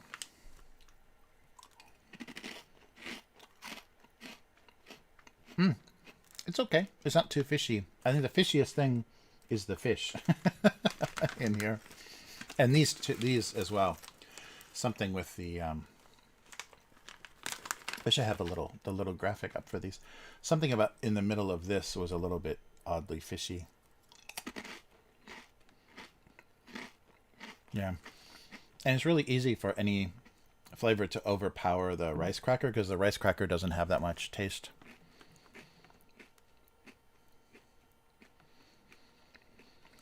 Maybe. Yeah, I think you would have to be pretty careful. Well, the expiration is next May of next year. But the bag, you could see the bag was pretty tough. It's a pretty heavy-duty, thick bag, and it was sealed pretty hard. Because if these get damp at all, they're going to be really disgusting. But, wow. Okay, they definitely are top 10. There's not a lot of bad ones in here. This one is pretty yummy. So there's a shrimp cracker. Oh, I haven't. The green one is the only other one, and that's going to be like an edamame flavor, I'm sure. Uh-oh. Yeah, that's the only one we haven't seen is the green one. And what? I don't see. Yeah. Maybe it's not that green. Oh, maybe it's this. Yeah. So it's this one. Oh, it almost keys out. It's green enough that it keys out. Yes, I think this is just. Sorry. Yeah, just a edamame flavored snack. That's not bad either. Yeah, most of these are pretty good. Even the fishy ones are not very fishy. The fish are fishy. Here's another fish. So look at that. You can. I don't know if you can see on the camera. There's his little eye is intact and everything. Like his entire digestive system and skeletal system and everything is still around. It's just dried out and sweetened with some seasoning. Now, that was hard to get used to. Is they're just some fish that the bones are soft enough, or they're cooked in a way that you can just eat the entire thing, so you can just chew the bones. That was really hard to. Is this one of those, or do I have to be careful? That was really hard to understand. There's a majority of these little cheesy ones, or buttery ones. Yeah, those are the best, I think, because they're very mild. Okay, so not bad. They are. They're easily the top 10. Yeah, that's pretty cool. So always you'll see these individually packaged. You'll see a lot of little bags of these kinds of snacks. It's all decimated now, trying to get it open. But you see a lot of these little snacks individually packaged. And I thought with them being all mixed up that it would just stink really bad. It'd be a disgusting bag and all of the flavors would be mixed. But they're still pretty much intact. Like each one of them, the flavor is inside the cracker, not only on the outside. So it's still, even when it's mixed together. Yeah, because most of the crackers don't have any any coating on them at all, any powder or anything. So they stay pretty much intact. Yeah, they're pretty good. They'd be really good with beer. They're not too salty either, so they're kind of just savory crackers, but surprisingly good. I was really worried this was going to be a nasty, a nasty bunch, but I think a little bit of moisture in that bag, and it's going to be really disgusting. Like they'll go, if they're like soft and mushy, it would be pretty gross pretty fast. But yeah, not bad at all. So the so the top 10 top 10 crackers from these guys. I forget the company's name again. From Kamedai Seika. Seika is not bad. And this, so to see, I'm sure it's a very old company because of their very classic logo. So I'm sure in any little snack area. So usually at the convenience store where they have not the beer and chuhai and stuff that needs to be kept cold, but where they have the hard alcohol, usually right around the corner they'll have a little thing of snacks for alcohol. So all of these like separately will probably be available. Yeah, the honey one is pretty good, and the soybean one was really good. The little dried chunks, but nothing disgusting. I was really hoping hoping they would be good. So yeah, definitely a good top 10. So do they really have a contest every year? A cracker contest? So luckily, yeah, I was worried, venturing away from sweets, I was worried that I'd hit something very, very disgusting. But when they have a whole range, you can get a lot of just dried squid and all kinds of different, more difficult to eat snacks to go with alcohol. But this is a pretty good selection and very easy to palate. There's nothing. Even if you didn't like seafood, I don't think you would struggle too much with some of these. I mean, some of the like maybe the smell of everything together is not great. But yeah, not bad at all. Well, lucky. Sorry, I was almost completely off mic there. All right. So let's switch back real quick. All right, so that will do it for this week. So yeah, thanks Robbie for hanging in there. And Some Empty Friend, I hope that was a good snack segment for you. So here's the just to give you an idea of what's left. That is the crazy mix of I thought for sure the bag seemed really light, I guess because it's rice crackers and really small, so I thought there would only be one or two of each in there, but actually it's quite a few because they're small. They're pretty tiny, so quite a decent amount, so that's good. All right, yeah, thanks Unknown Girl. It was good to hang out with you for so long. Very fun. So yeah, everyone enjoy the rest of their night or morning or whatever they are in the midst of. And yeah, thanks as always for the great chat and hanging out. And so abusecartoons.com is the website, and then Abuse Cartoons on social media, on Twitter and not Instagram. But yeah, I'm not sure if that would be useful or not. But yeah, I will be doing this next week and find something else interesting at the convenience store and some more Christmas jokes. I don't know. Yeah, if I can continue this, but we've got a couple more weeks. So, and I can't wait to try. Yeah, Halo Infinite. The campaign is coming out, so I'll have something to talk with Little Will about. Oh, nice. Yeah, speaking of Little Will. Nice. Yeah. Take care. And yeah, we're just wrapping up, and I can't wait to try the Halo campaign. Hopefully it will be as good as I remember the original games. So everyone, take it easy, and I will see everyone next time. So thanks again for hanging out, and take care and be safe and avoid any new horribly named types of illness that are sweeping around the world at this moment. I guess that's the our Christmas present this year from Parts Unknown. All right, so everybody take care, and see you again next week. Goodbye.